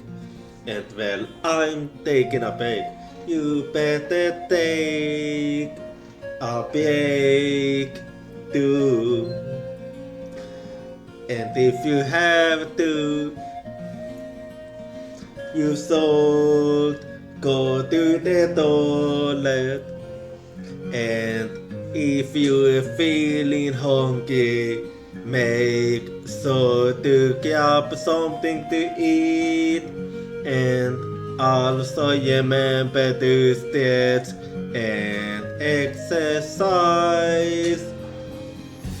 Because I want you to take care of yourself. Because your health is important. Because we all should take care of ourselves and also help to take care of others. But to do that, you need to take care of yourself. So if you need to go, that is fine. And if you need to look, that is also fine. Because you should prioritize yourself. And so I want you to take care of yourself. So remember to take care of yourself. because I won't be going anywhere. And if you wanna stay, that is also fine. As long as you're taking care of yourself, then I won't complain. So remember to take care of yourself, because I care about you.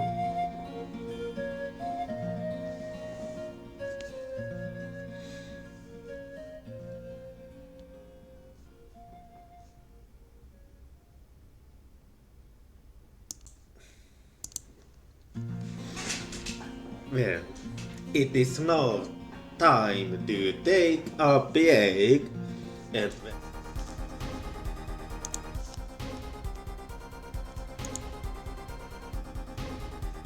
alright, I'm back now, so let's keep going. Oh, and by the way, I'm snacking, so sorry if I go a bit silent. Good boy.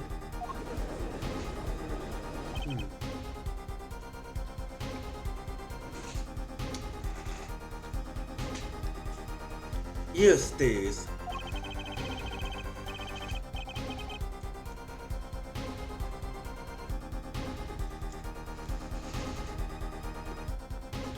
Next time you point out an inconsistency, put a little more oomph into it.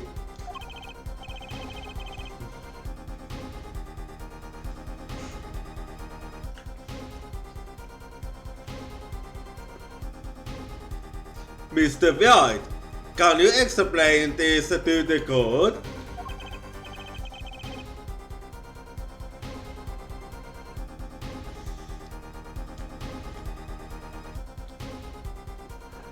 Ah, I forgot to mention something.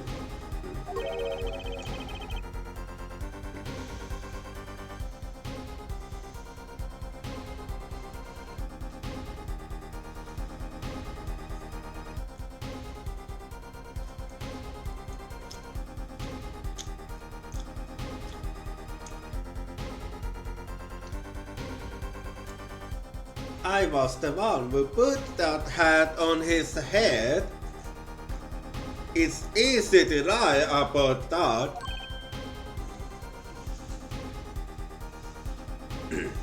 Eh? You?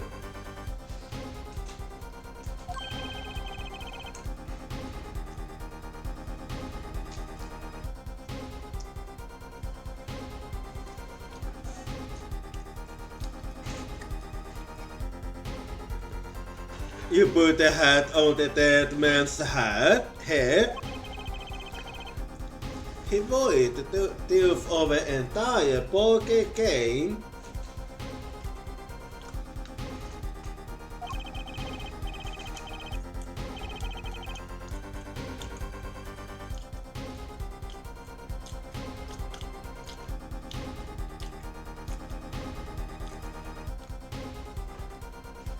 After calling the police, when I get onto the scene, his head was in full white.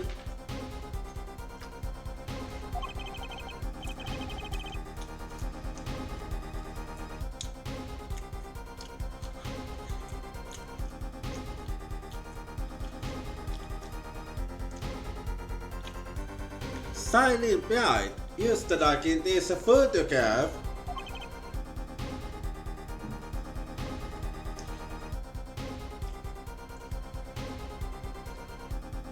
And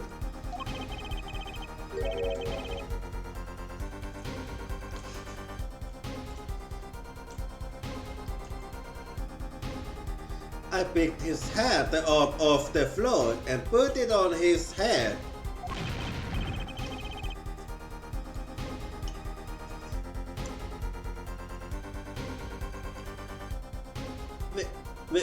Why do you do a thing like that?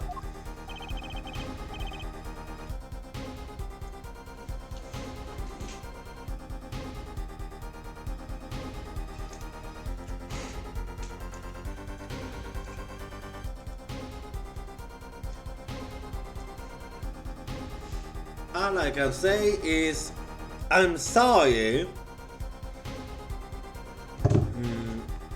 But I'm wondering, is that really the case?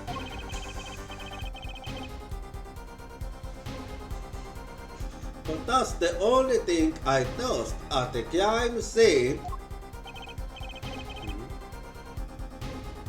I wonder, was that really the case?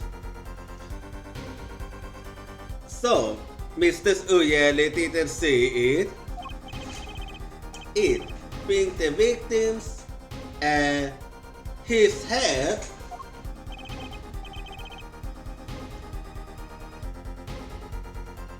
I think not. She was on the court. I believe I was the only one who witnessed his head. Here we go again. Mr. Garvin. Ahem. Pardon. It just seems that our client is determined to lie his way through this case. Hey, he's still our client, isn't he? I believe that's enough of that. Oh, Mr. Garvin, this witness testimony is more like a travesty. It's littered with lies. I'm beginning to see how you came to lose your attorney spades 7 years ago. Okay, what happened 7 years ago? Well, you certainly have an unique way of treating your clients, Christoph. I never know. I believe it was you who gave the first stone. Mr. Wright, if you intend to ever tell the truth about this case, it's now or never. Don't be misled. I haven't told a single lie here. Wait. You haven't lied a single time? Eh? When I noticed that I put the card in the bottle to dispose of it. And when I put the hat on the victim's head, let's just say I had a reason for doing that as well. Reason? That reason is right here. Your cell phone. That night, the counter spoke with defense attorney Garvin after calling the police. Just in case I recorded our conversation. What's this? You did hope. Now that we all have, I see no reason why I thought to play it back for the court. Let's hold it then. Christoph, I seem to be in a bit of trouble. What's this? Came not going well? Something like that. That gentleman who silenced you, he don't ought to be good. He don't ought to be dead. Someone hit him hard. You mean someone got that flawless bones in our bait? Okay, I just start to take 1 second to understand what you say there. You mean someone got a flawless bones in a plate?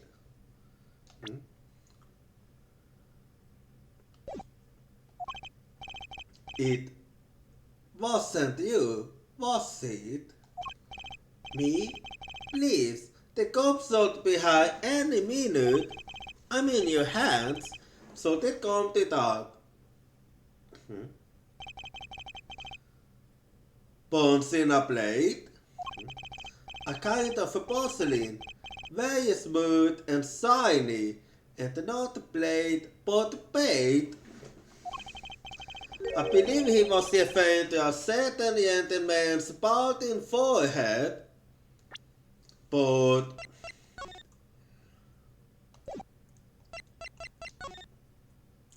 however, the Calvin know that he was bald. Now that arises a very interesting question. The court appreciates the defendant's discretion in not indicating my forehead.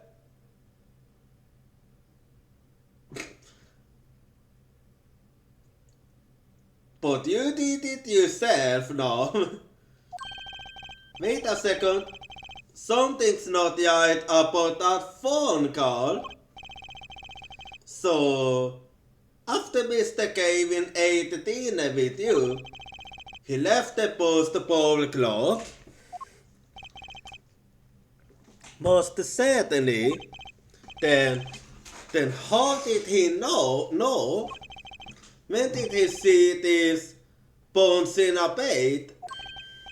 Oh, that's right. Yeah, he had no way of knowing. Yes, that was when I began to see my good friend in a different light. Yeah, and that phone call have all the proof.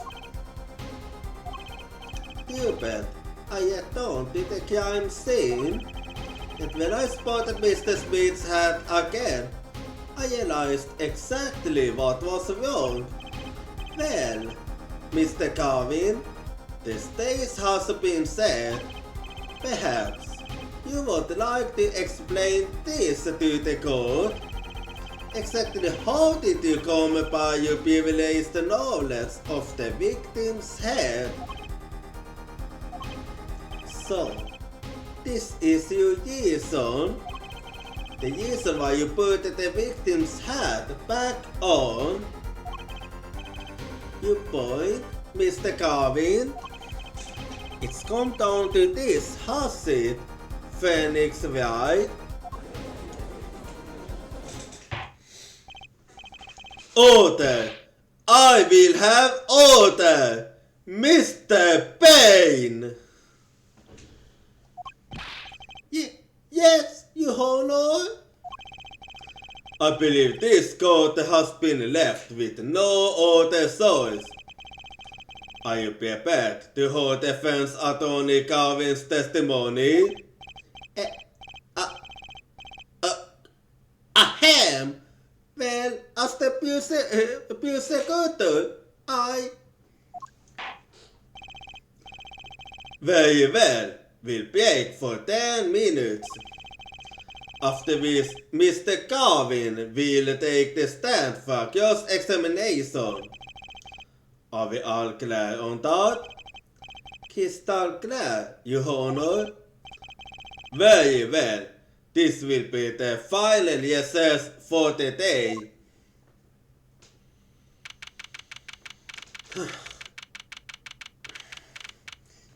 Appeal 20, 2:32 p.m. District Court Defendant Lobby Number D. Alright. And there we go. Mr. Carvin and Mr. Wright are both in the George sample. Would have thought today would turn out like this. My eye? Wait, wasn't you Wright's daughter? Huh? What? Hello, sir. Please pick a card. What's all this about? Is this one okay? Excellent. I have a message for you. The last hand is about to be played You need a jump card to make it. A jump card. The card you have chosen is magical. Use it wisely and the game is yours. That's all. An ace. Vet jag ger mig en potatiskarta from? You remember it from her.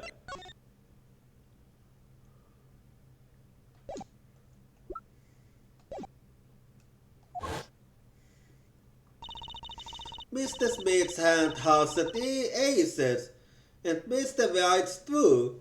It is 5 aces in all.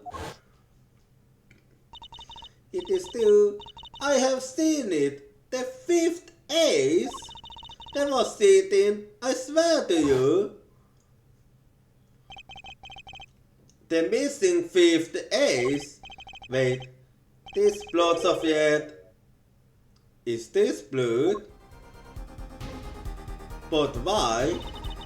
You have your jump card. Now it's up to you to go to the deck and draw. They do. My father's fate is in your hands. I know you can do it.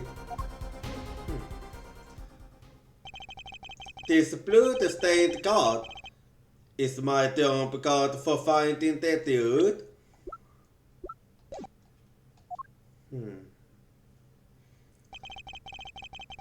I fell deep into thought as my mind raced to understand what this all meant. That goal, I'd seen her recently, but where? That's when I made the connection.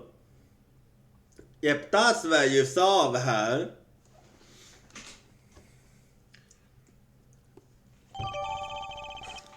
Blew the ace added to the court record.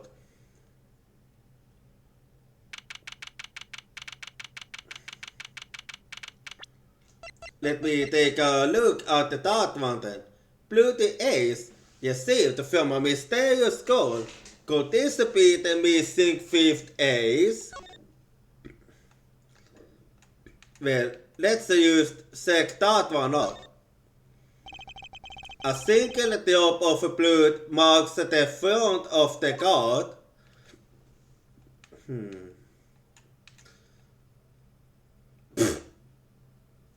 Okay. Capcom.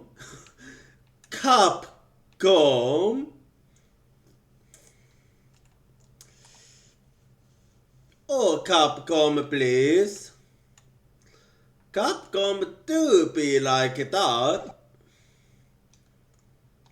Anyway, so let's save quickly here.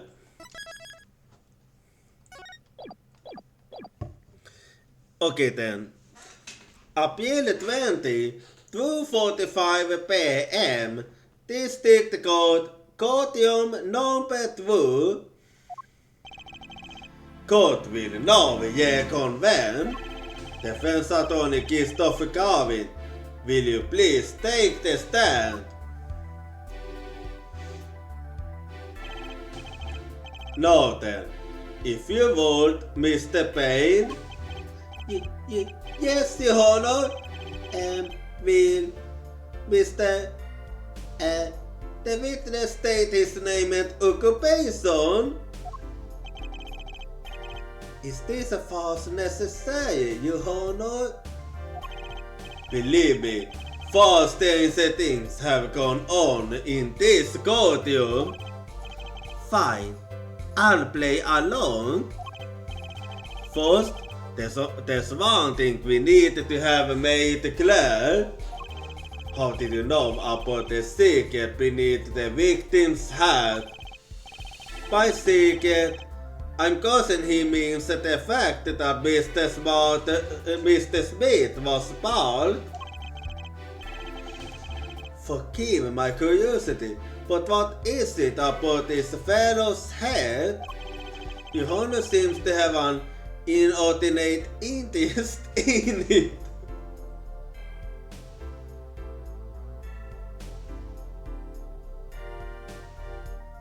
We all probably know why.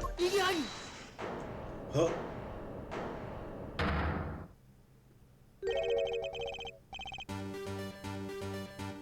Oh, wait, Wright? Excuse me. Why are you standing here, Wright? I want to call it inordinate, Mr. Garvin. Mr. Wright? What do you think you're doing, Wright? Wow, things so look different from the other side. You know what I mean, Apollo? Speaking of looking from the other side, let's consider something for a second. The victim wore that hat all night, never once taking it off, except for that one time. That one time being the instant he was hit. Oh! When Mr. Wright yet on the film reporting the crime, the hat was lying on the floor. Mr. Wright picked it up and placed it on the victim's head. In other words, in order to have seen Mr. Smith's bald head, you would have had to have been there in the height of, at the time of the crime. Indeed. In other words, I must be the real killer. Is what you're trying to say? Not bad, Apollo.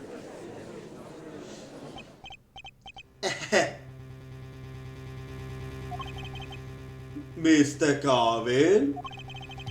I'm afraid that I haven't been entirely honest with the code.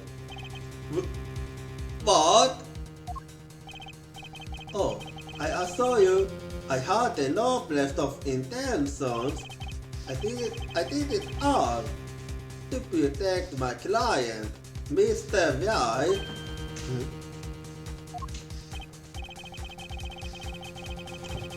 Yet, I'm afraid in the current situation, I see little reason to hide anything.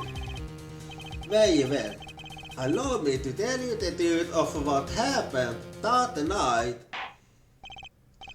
Finally! You might begin your testimony. Tell us, how were you involved in the events of that fateful night? Let's hear it then. That fateful night, the yes I sensed in that man that night troubled me, so I returned to the club. I went down into the basement and peeked in through the little window to the hideout. It must have been right after the murder took place. The victim was there as he appears in the photo. You say window?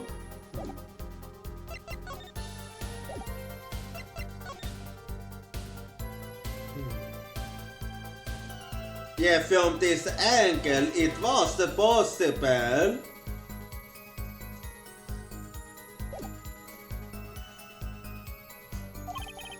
A bald head, an unconscious skull, and Wright holding a bottle in his hand.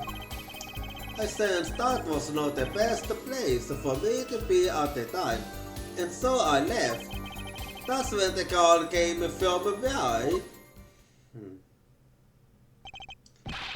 So, you witnessed the murder?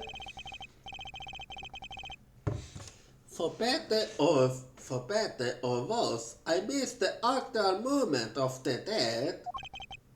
Mr. Garvin, may I remind you that you are on Mr. Wright's defense team? Your testimony is clearly disadvantageous to your client. What else could I say? I'm standing on the witness stand after all. So you are Mr. Carvin? And you had to testify as you used did. You had to tell them you saw the scene of the crime through that little window. Oh, Mr. Wright? You had to say that because that was the only probable window of opportunity. Right, Apple?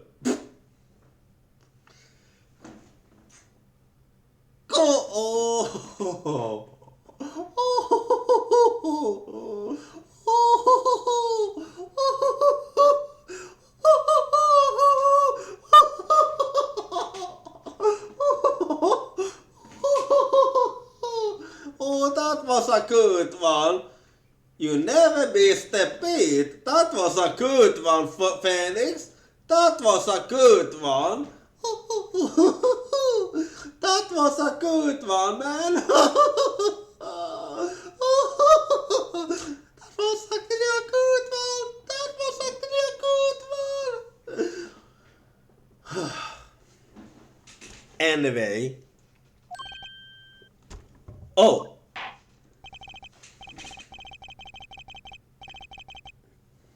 Mr. Wright, the defense will do the cross-examination, not the defendant. Mr. Eustace, are you prepared? Yes, Your Honor. I can't believe I'm going up against Mr. Garvin. This deal is getting better and better. And yet it isn't even the wettest I've ever had. Like, I've had worse than this. That fateful night.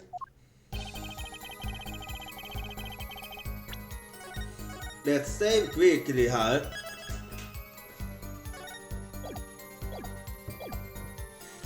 The yes I sensed in that man that night troubled me. So I don't do the clue. Hold it! That man? You mean Mr. Smith? He was different from the other customers. His aura, shall we say?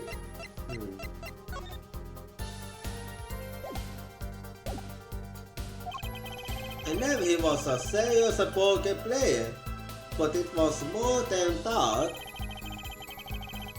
So then, you learned the true nature of your client's job. Of course, but I also knew he wasn't engaged in gambling, which won't be illegal. Well, it makes sense that he'd know. They were friends after all. Wait for my friend, I don't do the club. You see, I felt that this Mr. Smith might be someone coming to settle an old score. I see. What happened then? I went down to the basement and peeked in through the little window to the hideout. Hold it!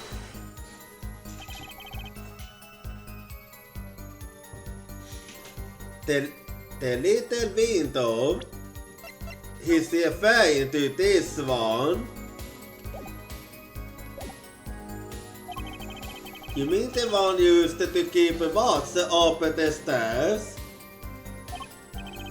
Yes, I really go off the ancient past. The black marketers used it, I believe.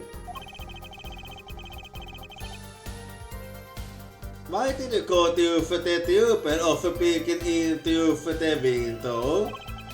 Wouldn't it have been easy to use to open the door and go into the room? It would, yes. I didn't want to upset Wright, you see. Upset Mr. Wright? Yes, what if my face had been unfounded? I'd be walking in on the mats, bad form to say the least. So far, everything he's saying makes sense. It must have been right after the murder took place. Hold it! How do you know it was right after the murder? Really? No need to shout, Eustace. I was just getting to that part in my testimony. Ah, there he is. The coolest defense in the West. We know and the law. Even when you're standing up there on the witness stand. Some things never change. I was afraid you'd say it too, right? But you haven't. You ain't that overbearing personality of yours. With friends like this, who needs enemies? Yeah, good question. The victim was dead as he appears in the photo. Hold it! By photo, you mean the second photograph of the crime scene? Precisely. You see, he wasn't wearing his hat then. I saw his head when he was dead. That rhymes. And then Mr. Wright came along and replaced his head. Can you describe the scene of the crime for us? A bald head, an unconscious skull, and Wright holding a bottle in his hand. Hold it! Those were the only three at the scene of the crime? Yes, as far as I saw at least. Then we're back when we started. The killer was the defendant, Felix Wright. Who else could it have been? But why did you talk to the police? 2 reasons. First, I didn't actually witness the very moment of the crime. Second, my office was asked to defend Wright. Even after seeing what I had seen, I couldn't abandon my friend.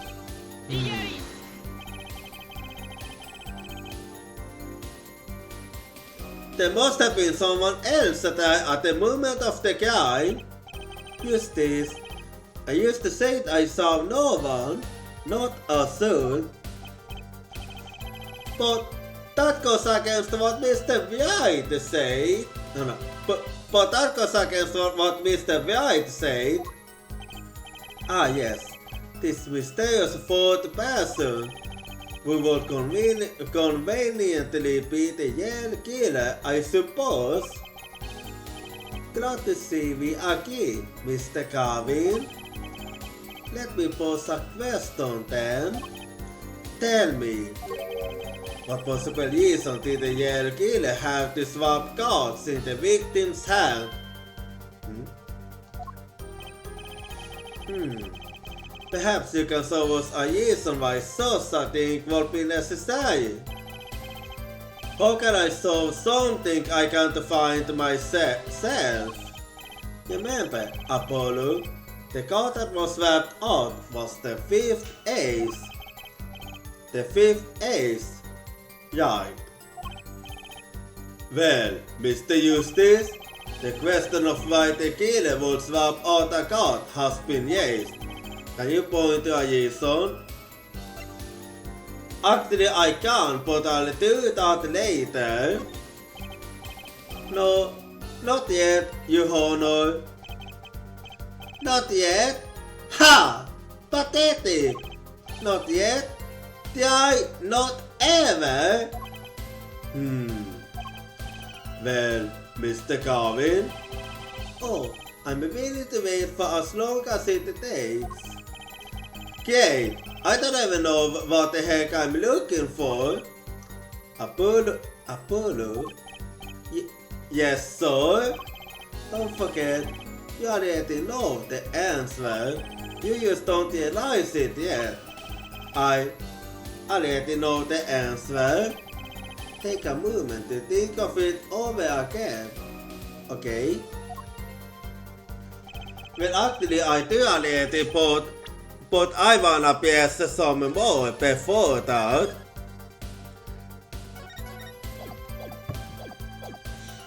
I sensed that was not the best place for me to be at the time, and so I left. Hold it! Wouldn't it have been better to wait for the police to arrive?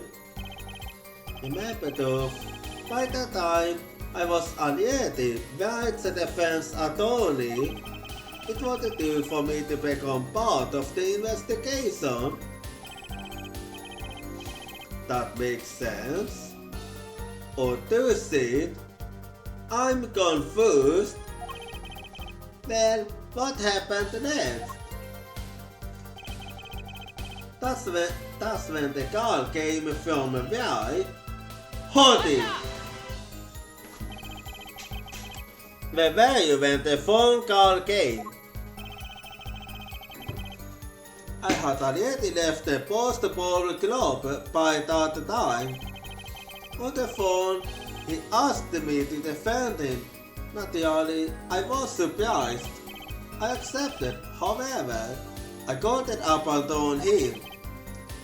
So kind of you. So far, everything jives with Mr. Wright's testimony, I think. Is it going to be a problem for you to cross-examine your own boss? I'm fine. Who was it that taught me never to pull punches in cross-examination? It was you, Mr. Carvin. I learned it from watching you. Well,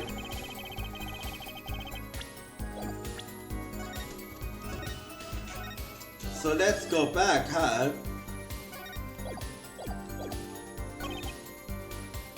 Let's see then.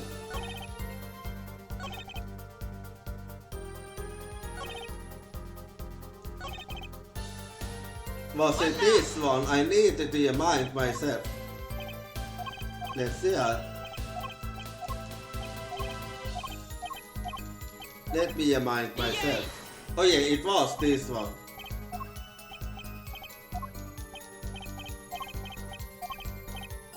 Well, here we go.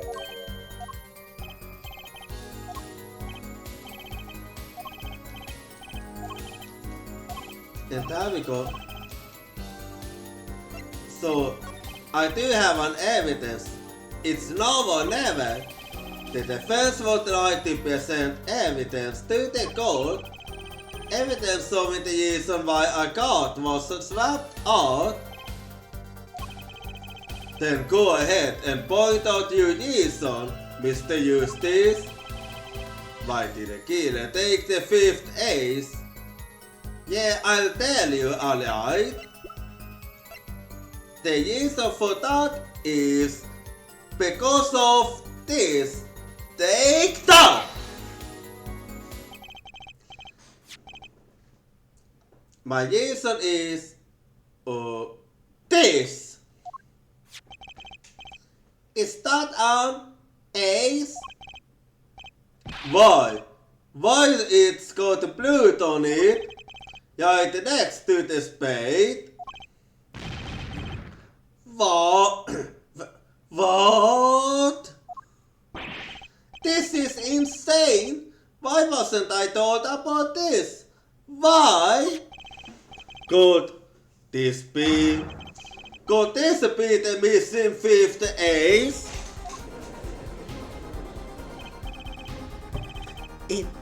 Inconceivable! How cold you? What are you doing with that card? Well, that's the thing. Why is Mr. Carvin so opposite? It's just a physical from some physical with some physical blood. That's very fishy. Oh, that card? It's mine. That is, I picked it up at the post-ball club that night after the mother had occurred. I gave it to my daughter. Cause I had stolen it after all. No! Impossible! Unacceptable! The court can't accept this evidence! It's a fraud! A fraud? How can you be so sure? What? Let's take a look. Well, it matches with what we have, minus the blood.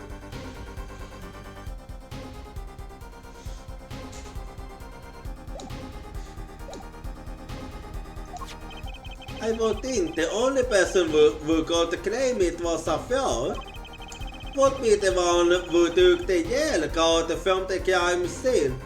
The Yale killer. Allow me to elaborate. What if this days of blood was the reason? The reason for the killer to take the card from the scene of the crime?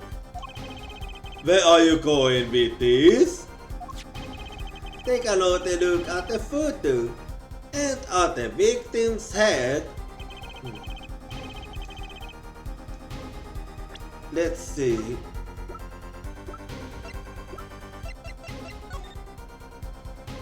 You say his head specifically. I see what you're trying to say.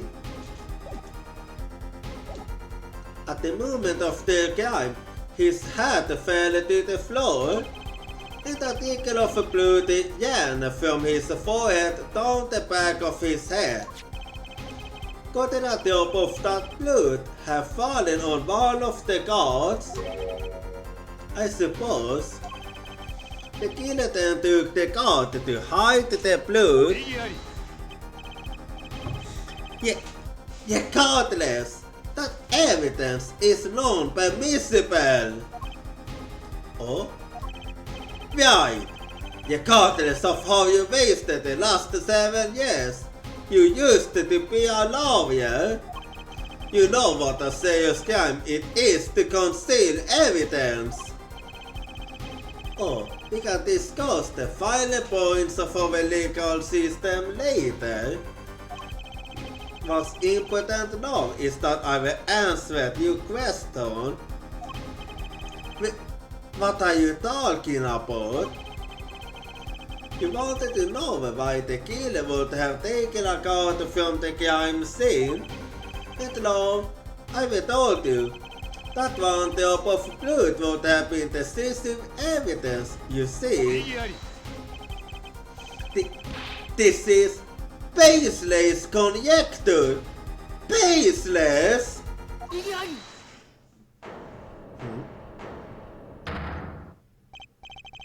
Oh, I assure you, it's quite based. What? It's amazing, really? How a single drop of blood on a single god can lead us to the truth. It's quite simple. Well, Apollo, yes? They picked in the scene of the crime. In your head.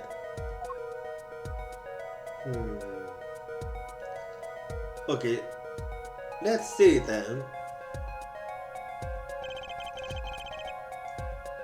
The murder took place in the hideout.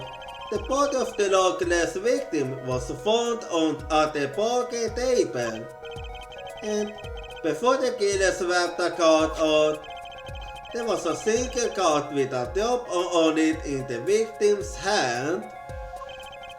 Given this, there is one decisive problem with this scene. Well, what is it? Let's keep it simple, shall we? Given that there was a drop of blood on a card, whose position in this diagram doesn't fit?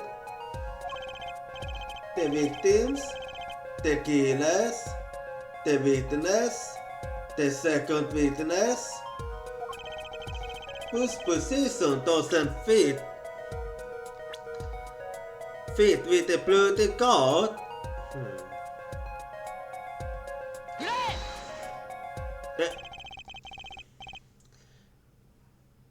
I wanted to say, I think that's how I going to do this.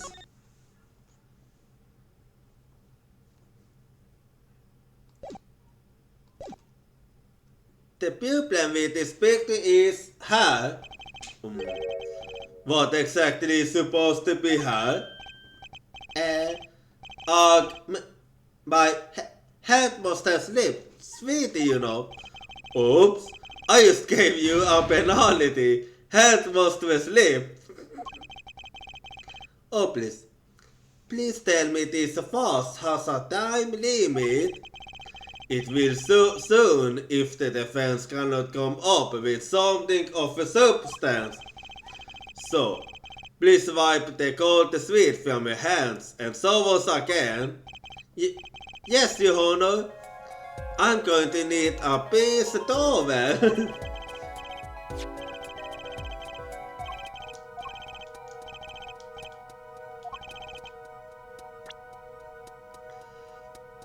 Well, the only one that gonna have to say, I'm gonna have to say, this is the only one I can think of, really. Take that, maybe. Well, isn't it the victim's position that's the problem? I don't follow you looking hard, Mr. Justice. Well, look. The victim was struck on the head, sending him back in his cell. You think any blood will fall behind the body, not onto the table in front of him? Oh, exactly. Take a look at the photo again. If he bled in that position, the blood would fall on the floor, not on the cards. Why? That's right. So what does this mean? Incidentally, we were sitting in survival cells. Survival cells? Oh man. Apollo, I don't need to say I own.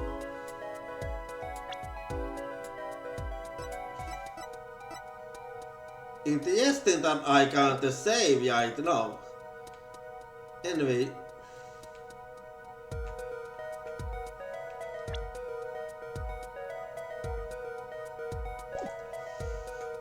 I think I see what you're trying to say. The cell was facing the other way. It would have to be.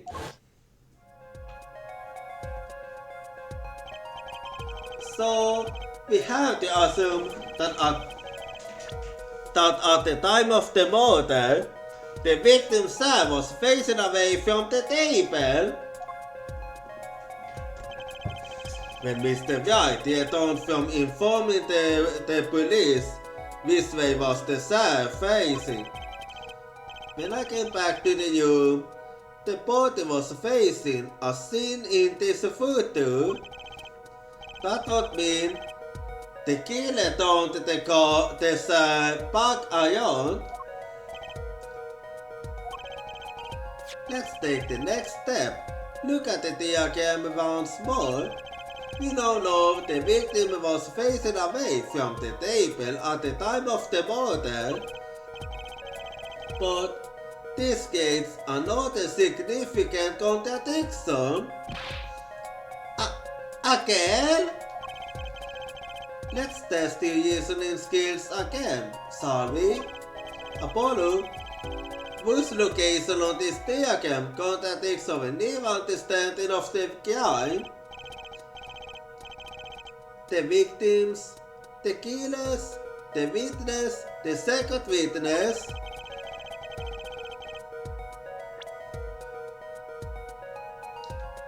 The only one I can think of is the second witness. Take that, maybe. What doesn't make sense is the second witness.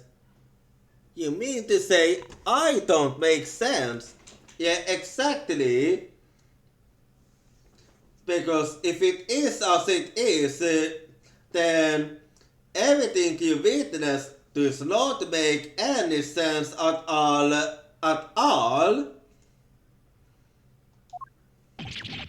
Oh, no. Of course you do. So, as I thought,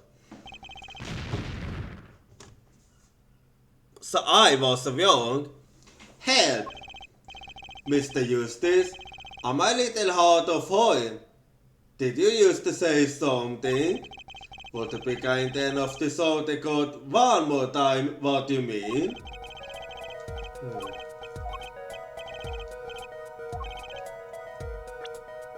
Well, if it isn't you...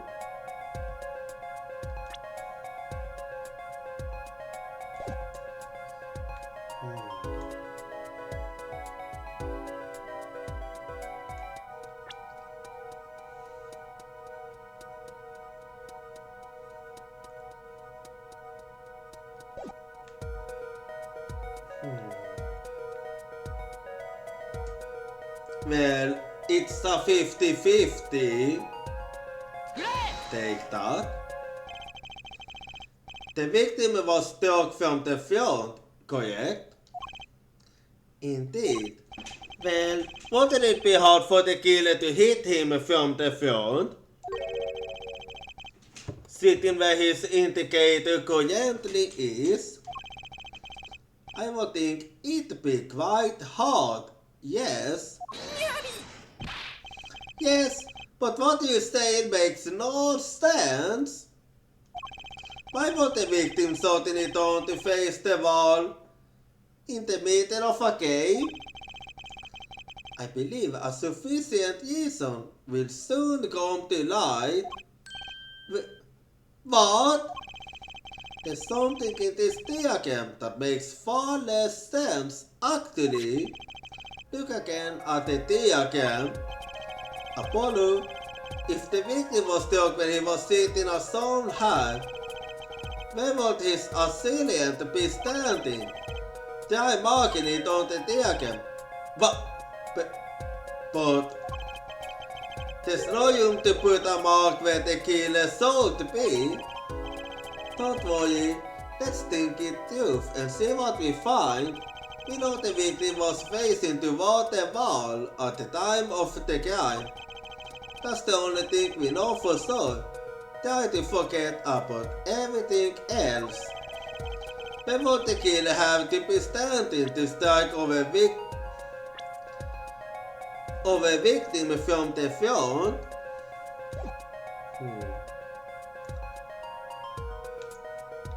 Well, there are two locations. Either here, but makes more sense for it to be here. Hello there, Beast. I hope you're having a good time soon. And so so the last game you was streaming was EverQuest, huh?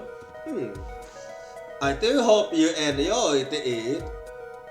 And also, if I'm correct, this should be the one, so take that. Well, I guess the killer would have to be her. I was wrong, huh? Anything to say, Mr. Eustace? Sorry. A little late for that, I'm afraid. Penalty? Come on, give me a little hint. Try not to overthink things, Apollo. What does your instinct tell you? You know the big...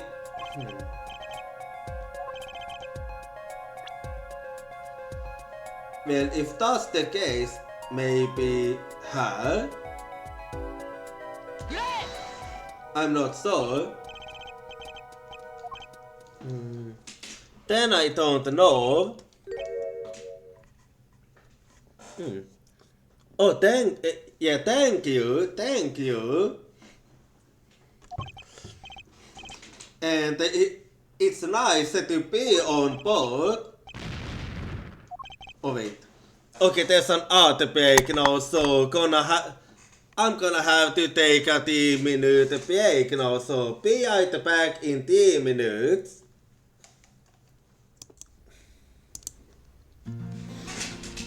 Well, it is now time to take a break. And well, I'm taking a break.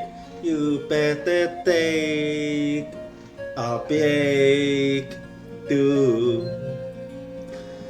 And if you have to, you should go to the toilet. And if you're feeling hungry, make sure to grab something to eat.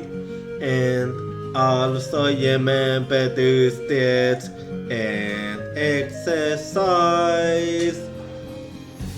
Because I want you to take care of yourself. Because your health is important. Because we all should take care of ourselves. And also help to take care of others. But to do that, you need to take care of yourself. So if you need to go, that is fine. And if you need to look, that is also fine. Because you should prioritize yourself. And so I want you to take care of yourself. So remember to take care of yourself. Because I won't be going anywhere. And if you wanna stay, that is also fine. As long as you're taking care of yourself, then I won't complain. So remember to take care of yourself. Because I care about you.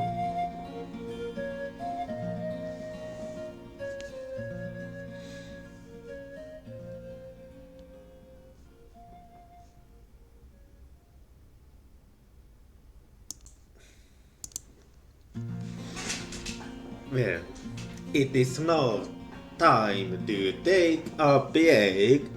And well, I'm taking a break. You better...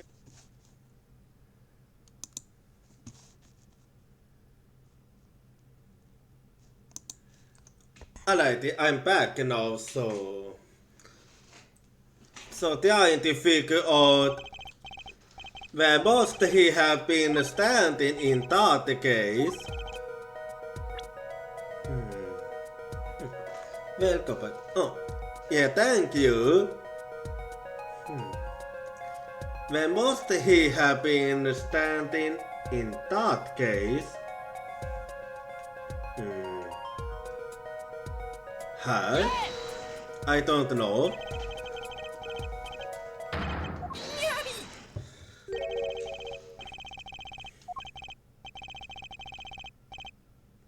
Wait, it's a bit different. Okay, this... No, it is a bit different, so let's see.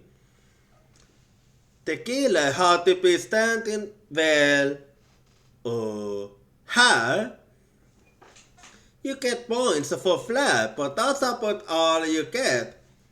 Oh, I thought I was onto something there too.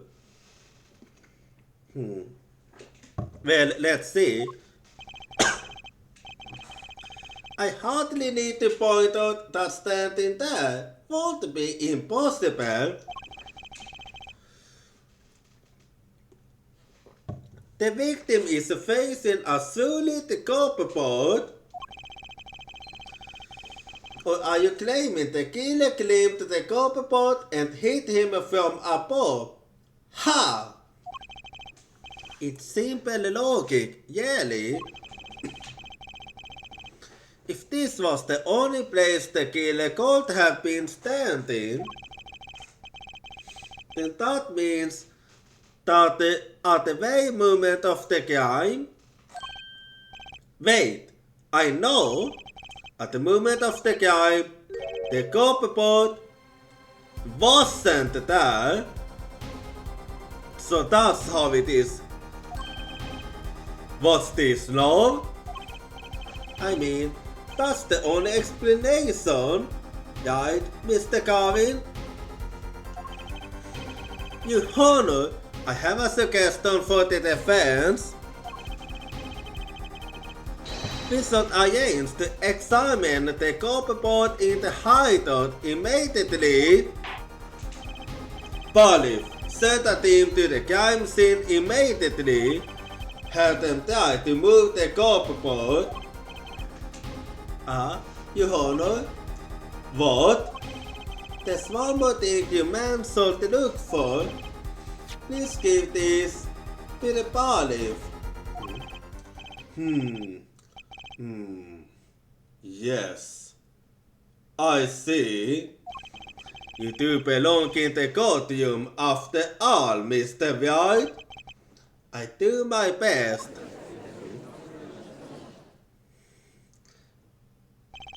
What was in that paper? Thank you for the follow.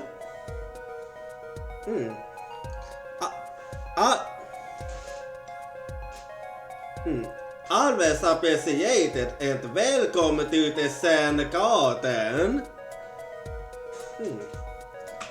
But let's force ahead here while we wait. Look at the diagram once again. It's been changed. If the killer was standing here at the time of the crime, then this copperboard wasn't here, which means Apollo tried moving the copperboard. Alrighty then.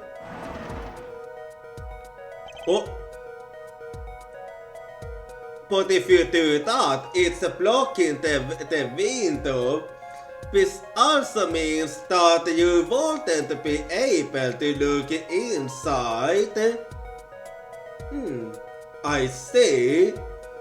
That actually does change everything Calvin said. Thank you. As you can see, the copperboard was the problem. At the time of the murder, it has to have been a zone here.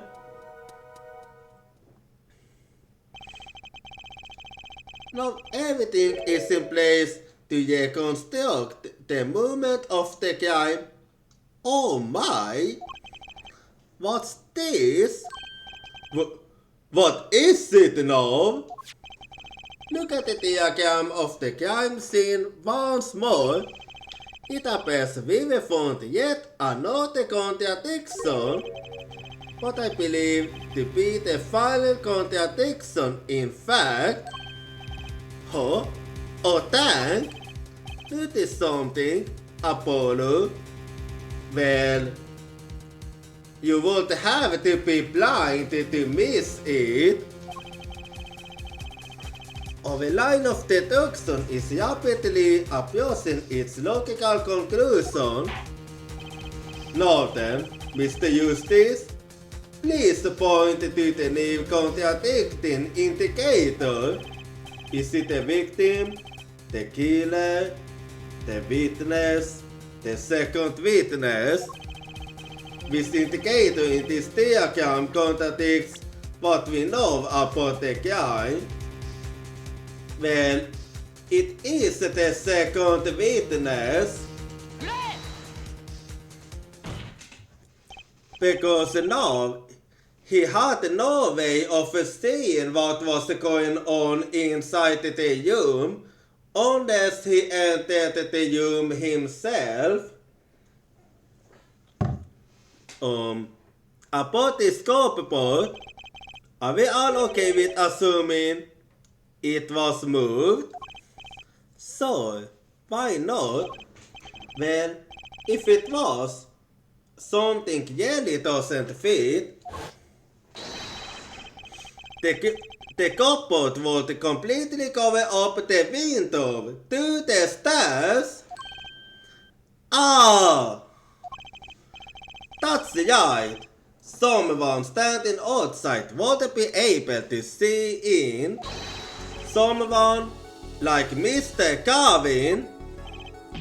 What did you say? Oh, is the coolest defense in the West losing his cool?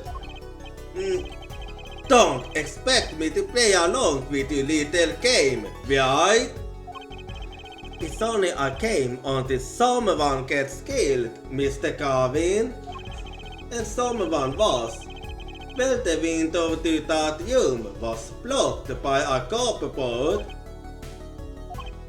So, Mr. Carvin, perhaps you'd like to explain to the court exactly where did you witness the crime scene from?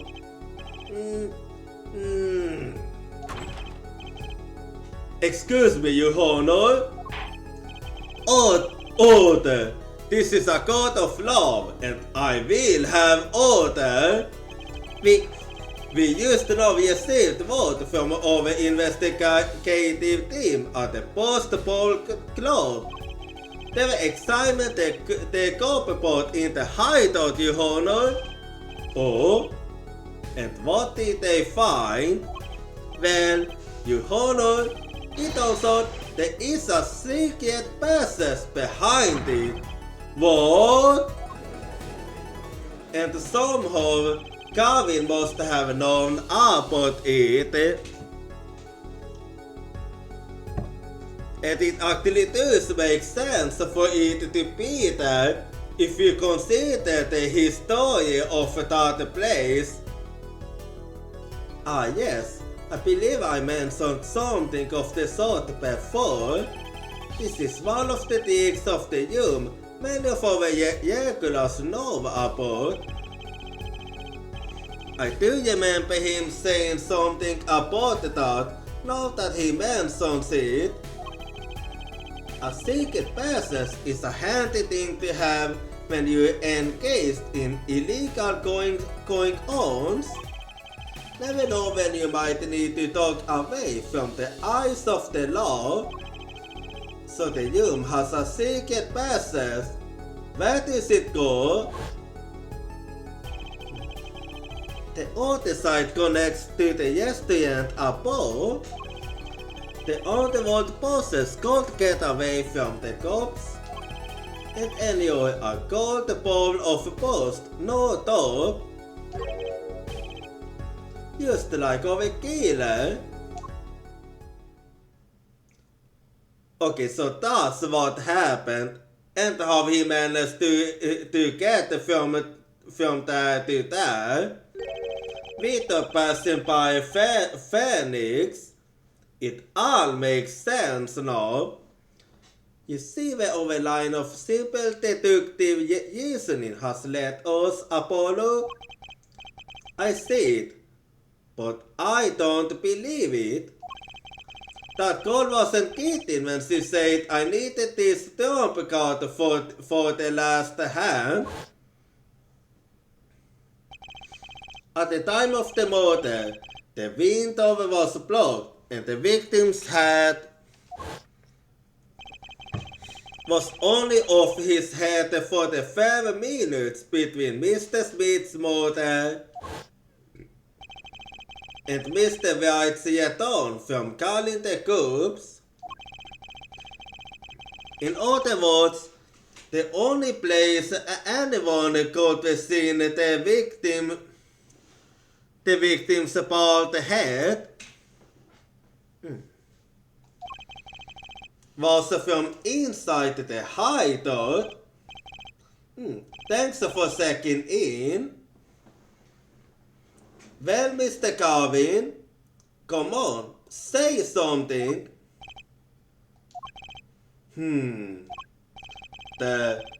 I asked what really happened that night.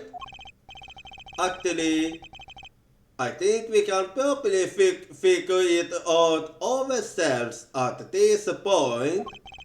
That night, for whatever reason, our killer had a date with Mr. Smith, a date with Destiny, that he closed, hiding in the secret passageway behind the cupboard, holding his breath, waiting for just the right moment.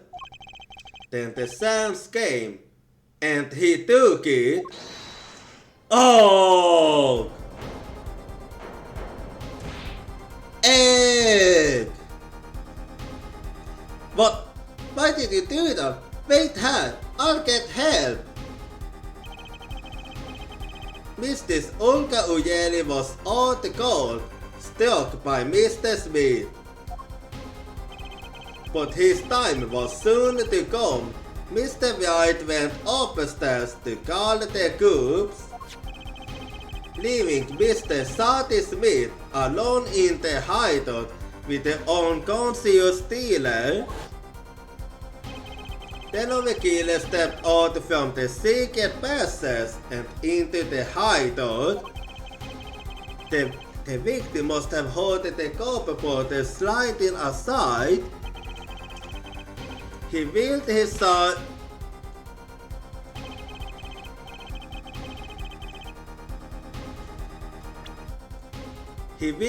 iron to look, and after the deed was done, the criminal must have seen the blood on the guard.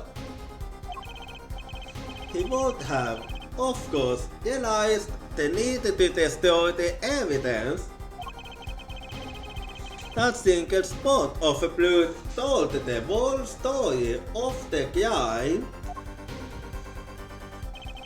Too bad for him, he didn't linger any longer in the hideout that night. If he had, he might have noticed the cards on the floor, and the fact that they were all yet.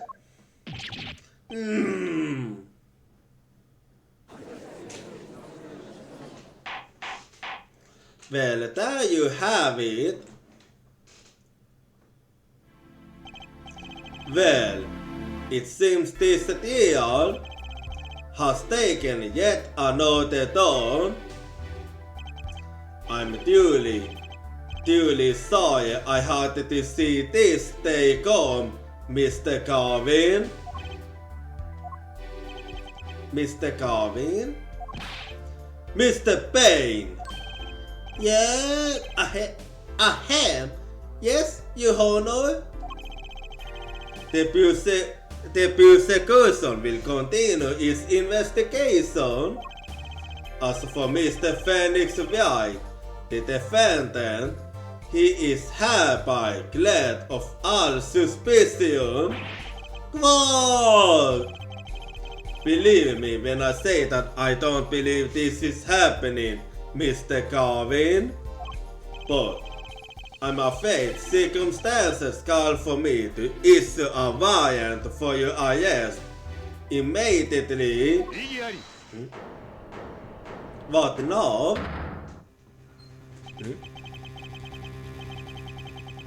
Oh, no need to apologize. I just enjoyed myself. It's not every day you get to witness a legendary attorney's dirty tactics firsthand. You point, Mr. Garvin. Frankly, Your Honor, I'm shocked that a person of your caliber won't be taken in by such a low-grade parody. Excuse me? The defendant is cleared of all suspicion. Yeah, I do see what you're trying to say, that there's no decisive evidence. This is hardly the time for jokes, Your Honor. Mr. Wright hasn't proven anyone's guilt or innocence here. What he has done is use illegal evidence to put the blame on someone else. And not just anyone else, but me, his own defense attorney. Illegal evidence? Let me ask you, Mr. Garvin, is there still any reason at present to suspect me of wrongdoing? Of course, this bottle for instance. The bottle of grape juice Mr. Wright was thinking. How do you intend to explain away the fingerprints on the murder weapon? And not use any fingerprints. Am I right, Mr. Payne? Actually, yes. The fingerprints on the bottle were, upside down. I seem to recall this being an issue earlier. Yeah, it was. The court, in this case, demand an explanation. I can think of only one reason why one would hold a bottle upside down. And that is to hit someone with the bottom of the bottle. Well, Your Honor. See how the court fits schemes to the last. Well, Apollo? Yes? The boss seems awfully concerned about this bottle still. But I'm sure you can come up with a suitable explanation. Just like that. Yeah? Just like what? Why would anyone keep a bottle upside down other than to... Don't let him thinking his explanation is the only legitimate one.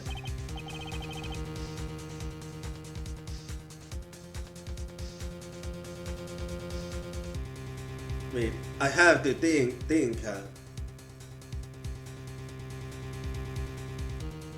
No, I think, okay, I think I know what you mean, right?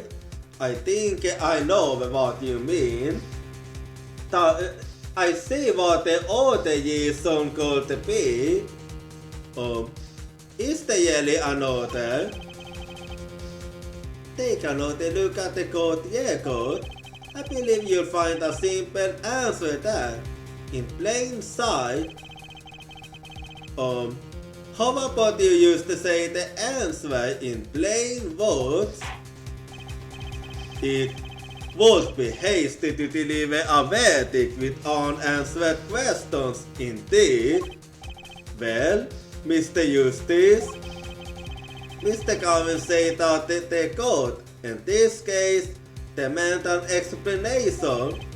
Don't worry, justice won't leave until justice is done.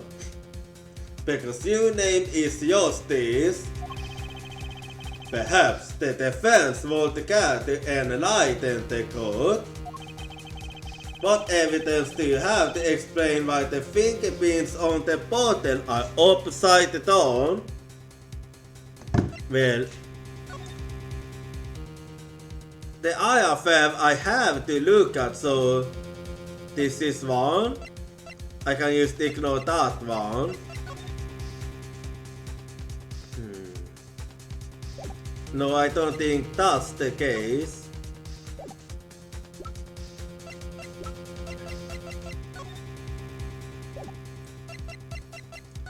Well, what I'm thinking is, which of these two are...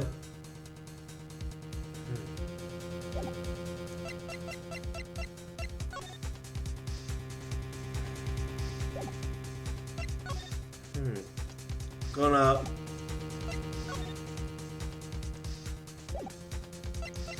I'll have to actually be careful since I get it wrong once and that's enough for me to be out.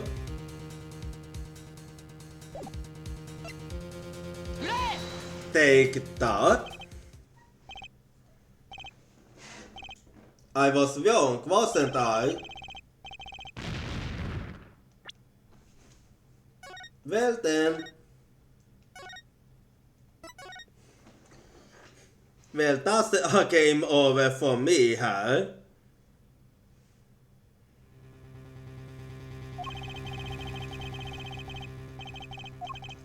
Let's see.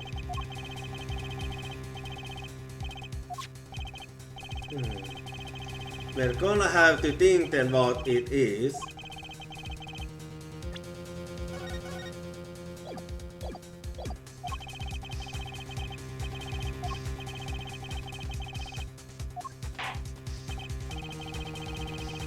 Well, have we got it? Gonna have to think hard.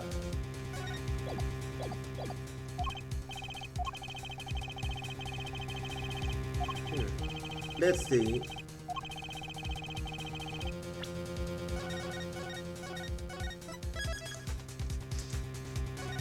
Well, I had three things in mind. The other one I was thinking of was this one.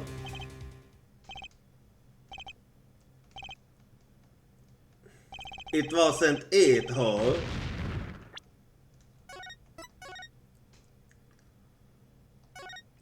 Well, if that wasn't it...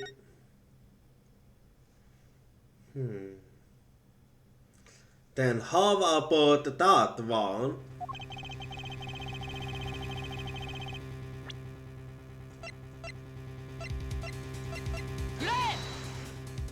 This one? It's actually easier to solve you than explain, Your Honor. Well, so I was right of the tea because I was thinking I had the tea, but I wasn't really sure which of the tea it was. It's actually easier to solve you than explain, Your Honor. Place that bottle on the floor next to you, sir. Excuse me? On the floor? Yes. Now, you stand and pick it up without getting out of you, sir. Ah! See? You not only go to pick up the bottle by its neck. With your fingers upside down. And that's why the fingerprints was upside down too. Look at this photograph taken on the night of the murder. The defendant, Mr. Wright, sat here, playing piano, bottles of grape juice on the floor to the side of his piano bench. He would have not only picked up the bottles upside down several times. Whoa! I can't believe it was that simple. Jag kan över till att Evelyn kissed off. I was thinking my usual use then too. Basically, you used the bottle on the table to do the tea, but then you must have remembered. So you went and picked up one of the bottles from under the piano, and you switched the bottles. You took one of Mr. Wright's bottles and made it look like the modern weapon. Yeah, and that does explain I did see an inconsistency with that one being open but the other ones being closed. Oh wait, all the way around. That one being closed and the other ones being open.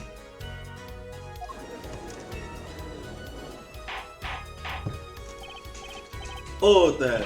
Order! Order! What do you have to say to their sources, Mr. Garvin? Fascinating. So, this is the legendary attorney's famed tactic of Mr. Jackson? Not really, because there are evidence too. What? You claim that I switched the bottle? Where is your proof? Proof? Well, that's all. As I thought, more baseless conjecture. I'm afraid your bottle of proof is quite empty. Okay, good. I want to be so sorry about that. Your Honor, when you initiated the investigation of the hideout earlier, do you recall I requested an additional investigation? Ah, yes, I have your memo about that here. You thieved the bottles from under the piano at the Ball Club and has one of the bottles in question. What are you going to toast that for fingerprints too? I would be surprised if any were on that but his. Mr. Carvin probably won't make such a novice mistake, too. That bottle won't bear a trace of anything. Yes, but that's not important right now. That's not what we're looking for. We're looking for something else actually. Say, Apollo. Yes? Why don't you go ahead and examine that bottle? But why? Just humor me. Mr. Wright, that bottle will solve this case once and for all. What? Well, I already see what you mean. That's some bottle. Yeah. Well, let's do you start. Huh? Okay, what started doing in here? There's something inside the bottle.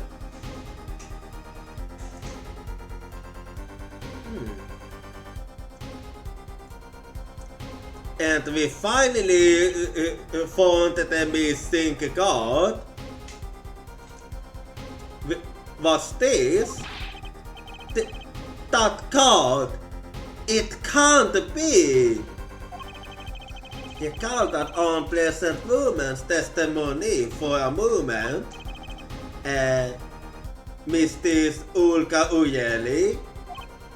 Yes, of a little swindling the vodka.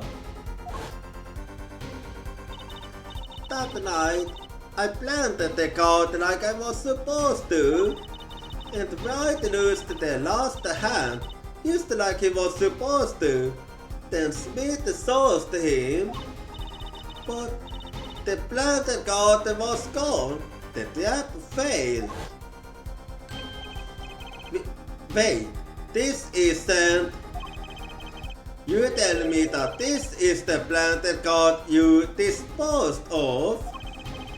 The one you mentioned in this piece of testimony?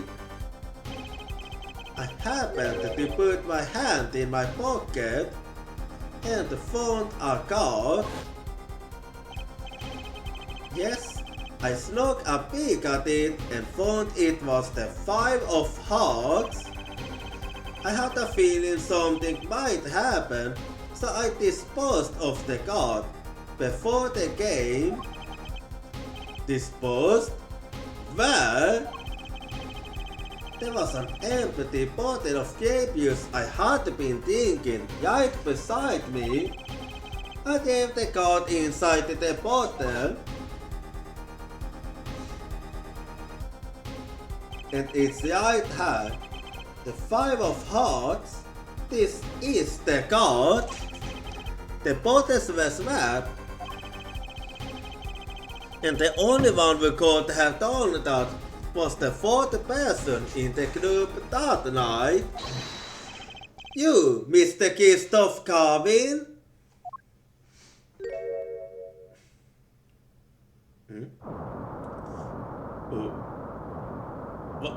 Is... Okay, what did I use to witness?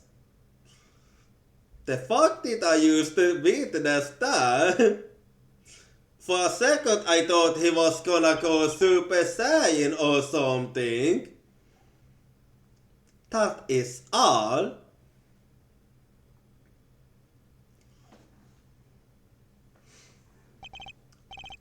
Is this your idea of events, Phoenix Wright? Events? Events for the events that took away you Adonis Spades 7 years ago? My past is like my logic, straight and true. Nothing changed. All I did was point the finger of justice in the proper direction. Fine. I'm glad we could have this little tete-a-tete, right? This is insane. What about me? Don't I get to persecute anyone?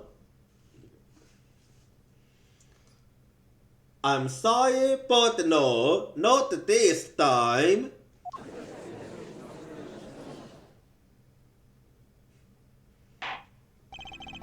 I believe this time we will finally come to the end of our ordeal. Mr. Payne, do you have a report for us on Christoph Garvin? He's admitted everything. We possess in his highest now. I see. Still, one has to wonder why he wanted to do such a thing. Yeah, we didn't get a motive. He didn't even have a connection to the victim, did he? None that we know of. Mr. Wright, have you anything to add? Could it be that it was aimed for Wright then? I'm afraid I can't set any more light on the matter. About this victim, Mr. Sarty Smith. His occupation was listed as traveler. An odd profession to be sure, and that's all we know about him. I aim a follow-up investigation, Your Honor. Good. Mr. Wright? Yes? 7 years. and you still haven't lost your toes. Christoph Carvin was a man with both significance for me, both as a friend and a lawyer. He was extremely talented, to be sure. I needed two things before I could confront him. The first was a place where no injustice would be tolerated, the Scotium. The second was a man who would tolerate no injustice. In other words, a defense attorney. You, Apollo. So that was why you requested me. This is a dark time for our legal system. A twisting of justice brought on by our very own initial trial system. We have to set it right. Mr. Wright. Our work lies ahead of us, and I, for one, am looking forward to it. Well, this seems like a good time to announce a verdict. This court finds the defendant, Mr. Felix Wright, not guilty. Alright, our first case in this game is done now. Court is adjourned.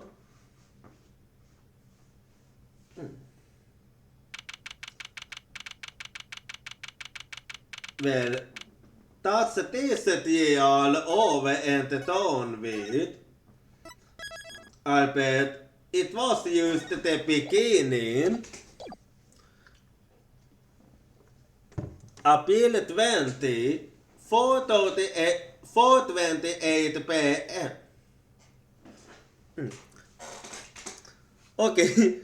Okay, hydrate.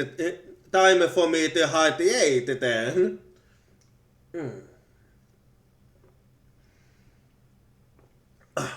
Okay, there we go. Appeal 20, 4:28 p.m. District Court, Defendant Lobby, number 3. Thanks, Apollo. You came to just like I thought you would. I'm pretty sure I didn't do a thing in there. It was you who cornered Mr. the killer. I couldn't have done it by myself. You sensed it too today, didn't you?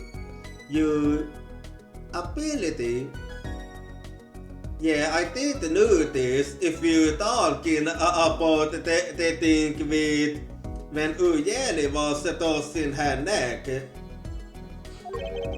Alright, perception was what I was looking for. Ability.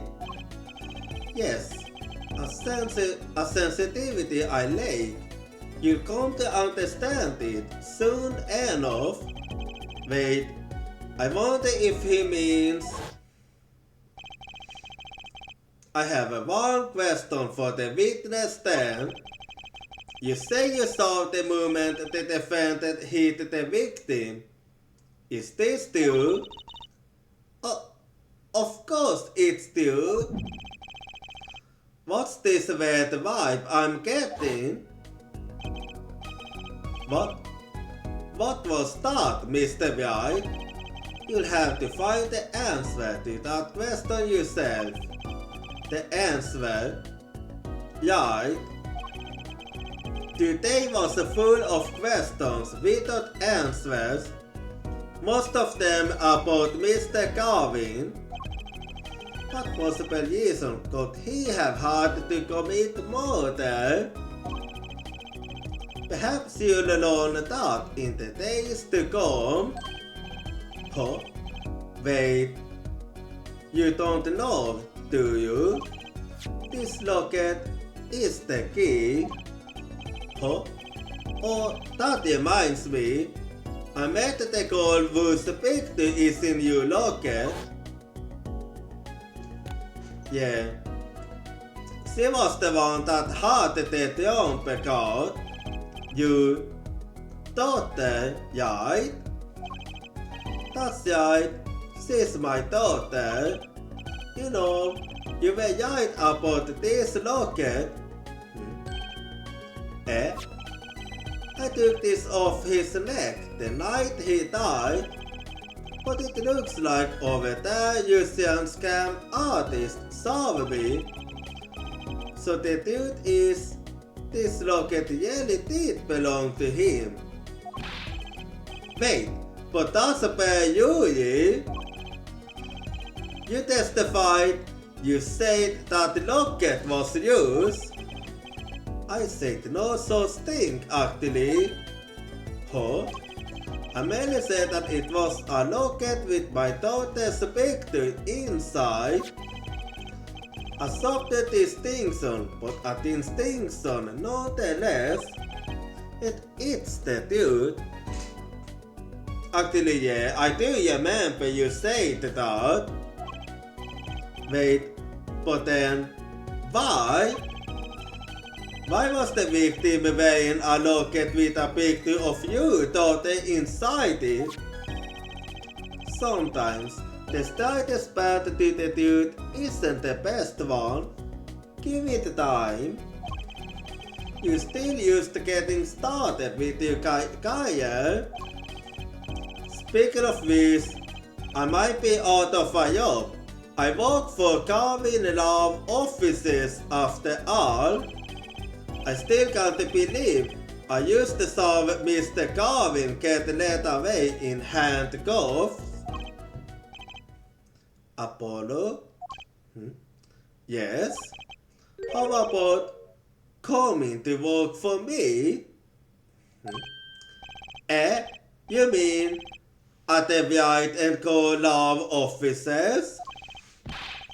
I mean, there's not a single attorney in my generation that doesn't know it.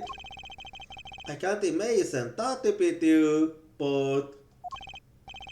Wait, but didn't you're not Yeah, I'm pretty sure that you're no longer a defense attorney. Oh, I don't read my page. Yes, I'm not an attorney anymore. That incident 7 years ago,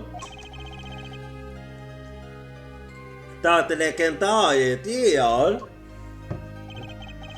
and at the middle of it all was one man, Felix Wright. The case reached its sad conclusion, and he left love for good. Have you ever thought about coming back to the courts? I'm not qualified to stand in a court of law, I'm afraid. Didn't you notice in today's deal? There was a single piece of false evidence. Wait, there was? I'm gonna have to take a careful look. False evidence? What are you talking about? I'm talking about evidence that should have existed. A note in my case sounds thick. One piece of evidence struck me as odd. It's true. It used to seem, well, too perfect. I bet this was the first evidence. Yeah, gonna have to definitely note this one.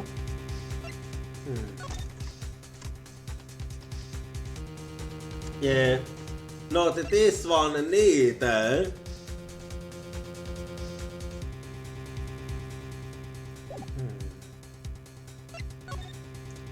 So then, what could it be?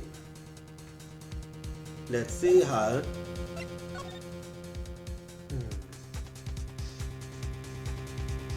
I'm trying to figure out what it could be in that case.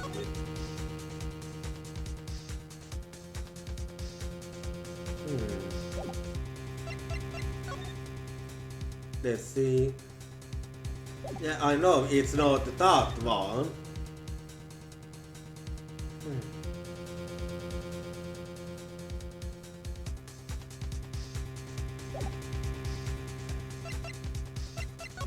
Let me take a careful look.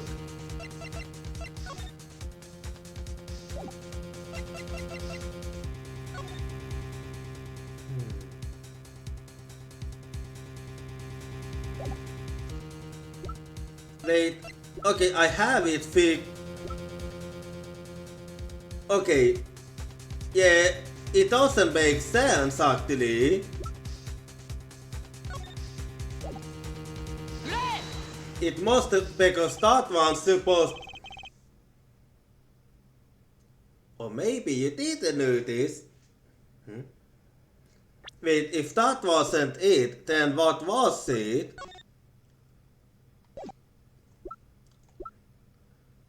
Let me look.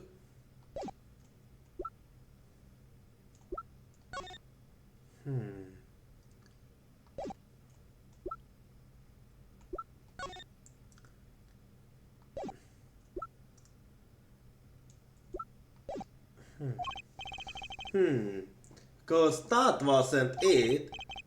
No matter. I'll tell you. It was this. The card that article gave me. Wait. So you're telling me this one was a fake? I don't know how to feel about this. Not really my style. Frankly, this couldn't have been found at the scene of the crime. Why? Because the killer took it with him when he left, leaving the wrong card in its place. Luckily for us, the court can't accept this evidence. It's a fraud. A fraud? How can you be so sure? I don't think the only person who could claim it was a fraud would be the one who took the yellow card from the crime scene. The yellow killer. My verdict was already handed down 7 years ago. Then you yelling? Yes, I forced this card. One look at the crime scene sort of told you it wasn't Yale. But you can do something like that and call yourself an attorney? Who's calling themselves an attorney, Apollo? So it's you. So that's why you quitted, I see. The humor is due 7 years ago. None of that matters most now. Do you see it? Yuck! I pounced him. It's your story from high on earth, Apollo. Perhaps I can help you turn the next page. My office address. Drop in if you like. Mr. Wright. Oh, I bought you up a coat. You're yelling, take that! Next time, I find it packs a little more bones. Oh, you please. And Apollo, thanks for today. I had a good time. But what actually happened 7 years ago? that made you feel the need to actually do that. And with that, Mr. Wright walked out the door. And that's how my first deal ended. A lot of mysteries went unsolved, and at the time I had no idea they were all related. Every mystery that day connected by a single deed of logic. I'd find that out soon enough. My name is Apollo Eustace, attorney at law, and this is how my story begins. Okay, so we're done with episode 1 then. So, yeah, Natalia will say. Alright, okay. Well, and that's enough for the day. So we'll start the next episode some other time. So just hang on here and let me use the close the game quickly now. There we go.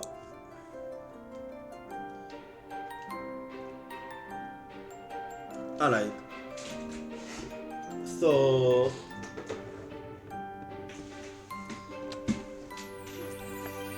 after my dinner today, I'm gonna be posting the new schedule at the Discord and at my social media and the Discord.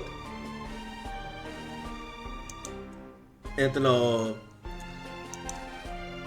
just give me a little bit here and we shall see who I feel like.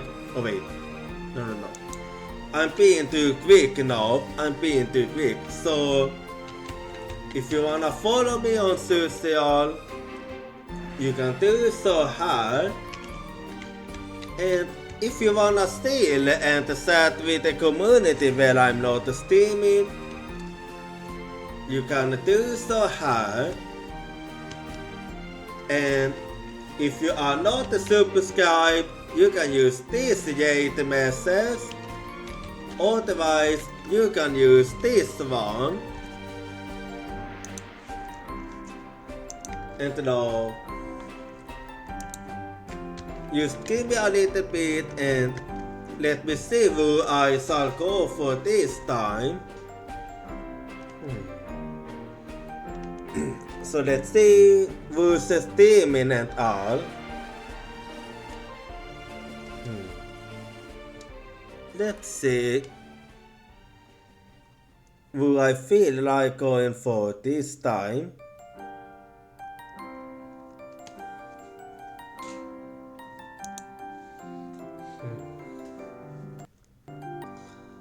And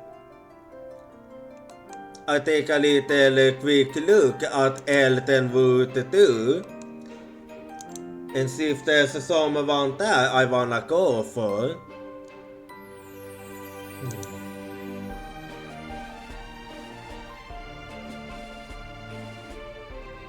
Well, right now there aren't that many people on at Eldenwood, so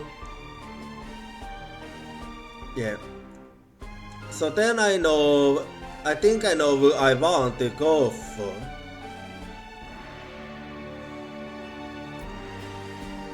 No, but the problem is, I was gonna say I was gonna go for my friend, but then I noticed that she's playing a game that I wanna play, so I don't want any spoilers, so I'm actually not gonna go for her.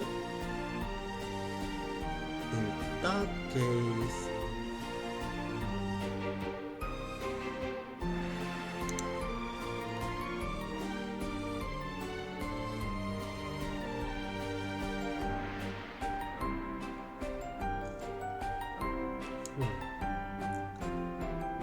No, I go for someone else.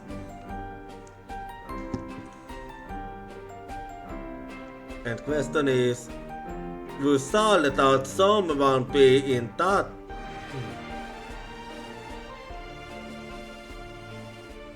Well, since I'm out of idea then...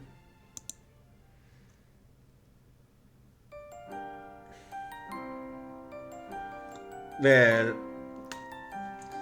I do know that he had been steaming for a while, but he tends to go a bit longer than this, so we shall be going for CE today then. And I see you all next time. Goodbye, sayonara. Since somebody isn't... Oh yeah.